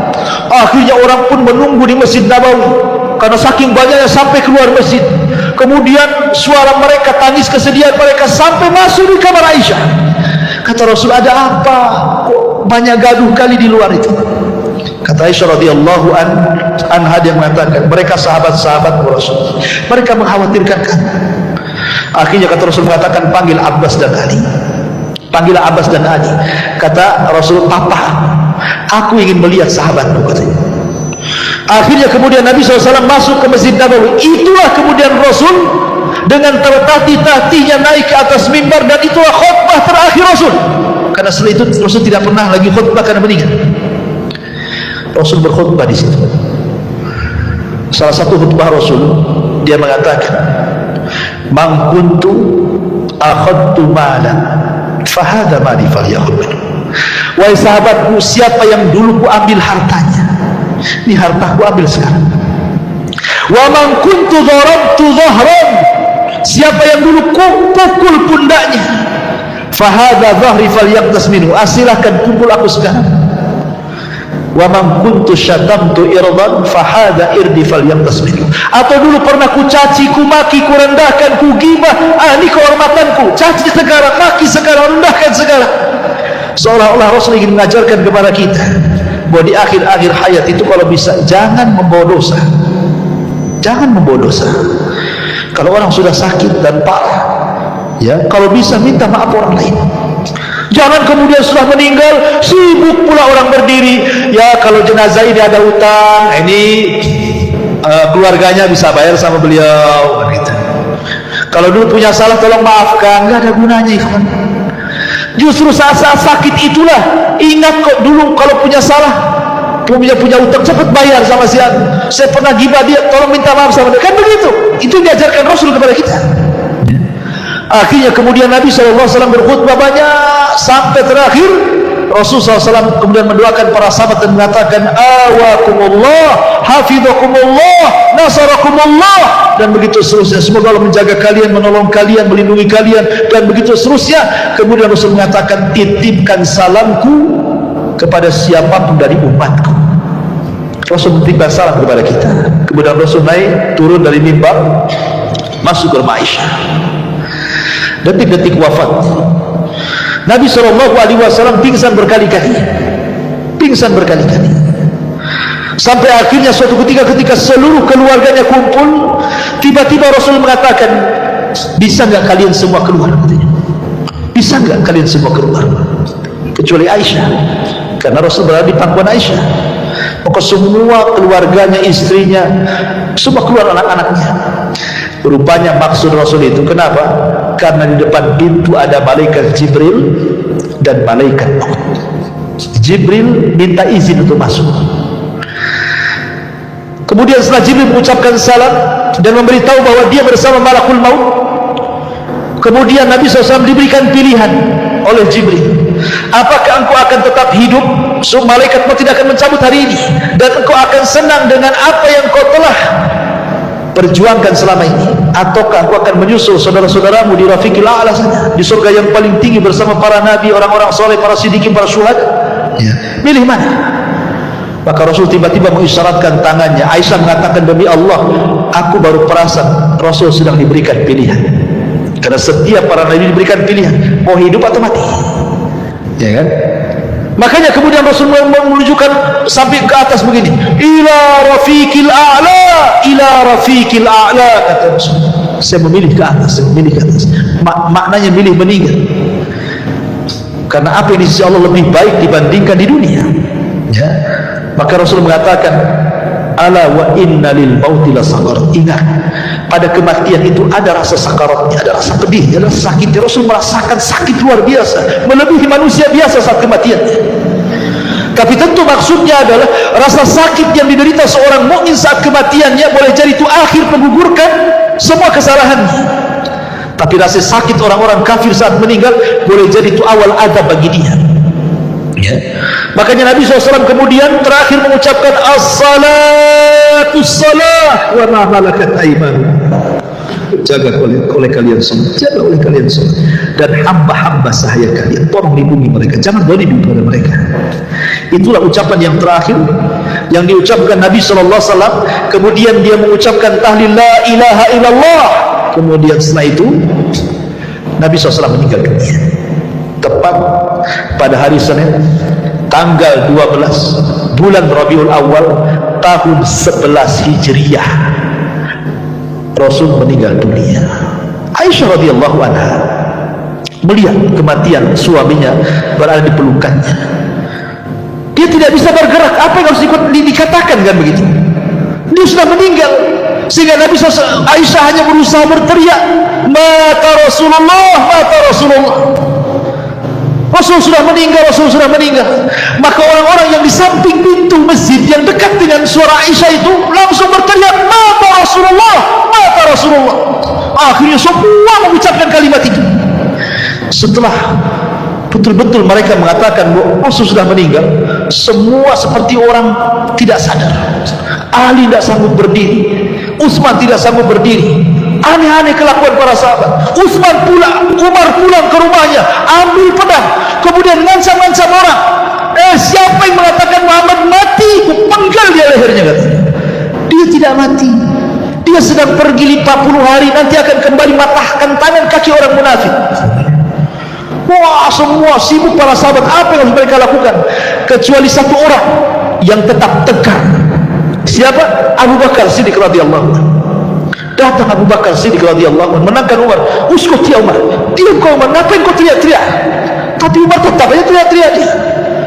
Dia masuk ke ruangan Aisyah, kemudian melihat jasad Rasul yang sudah ditutup kain, dibukanya kain, diciumlah keningnya oleh Abu Bakar. Abu Bakar mengatakan, tibta anta ya Rasulullah hayyan wa mayyitan, sungguh indah engkau wahai Rasul, baik kau ketika hidup ataupun mati. Kemudian dicium keningnya, ditutup lagi, kemudian dia keluar masjid. Dia masih melihat Umar lagi marah-marah, tidak dipedulikan, naik di atas mimbar Abu Bakar.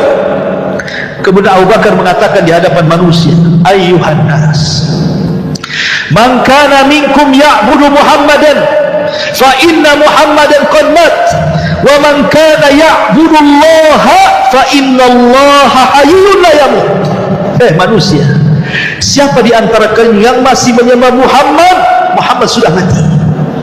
Tapi siapa di antara kalian yang menyembah Allah, Allah zat yang tetap hidup dan tidak akan pernah mati.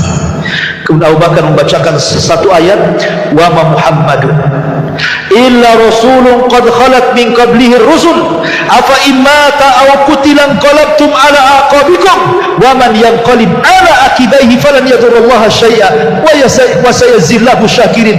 Tidaklah Muhammad itu melainkan sama dengan rasul-rasul sebelumnya. Apakah kalau dia meninggal atau dia dibunuh kalian akan murtad lagi? Demi Allah, siapapun yang murtad dari agama kalian tidak memadaratkan Allah sama sekali, karena Allah hanya membalas orang-orang yang bersyukur di antara kalian. Kata Anas bin Malik, demi Allah, ketika Abu Bakar membacakan ayat ini, seolah-olah ayat ini baru turun, padahal sudah turun dari zaman Nabi. Semua sadar bahwa Rasul sudah meninggal.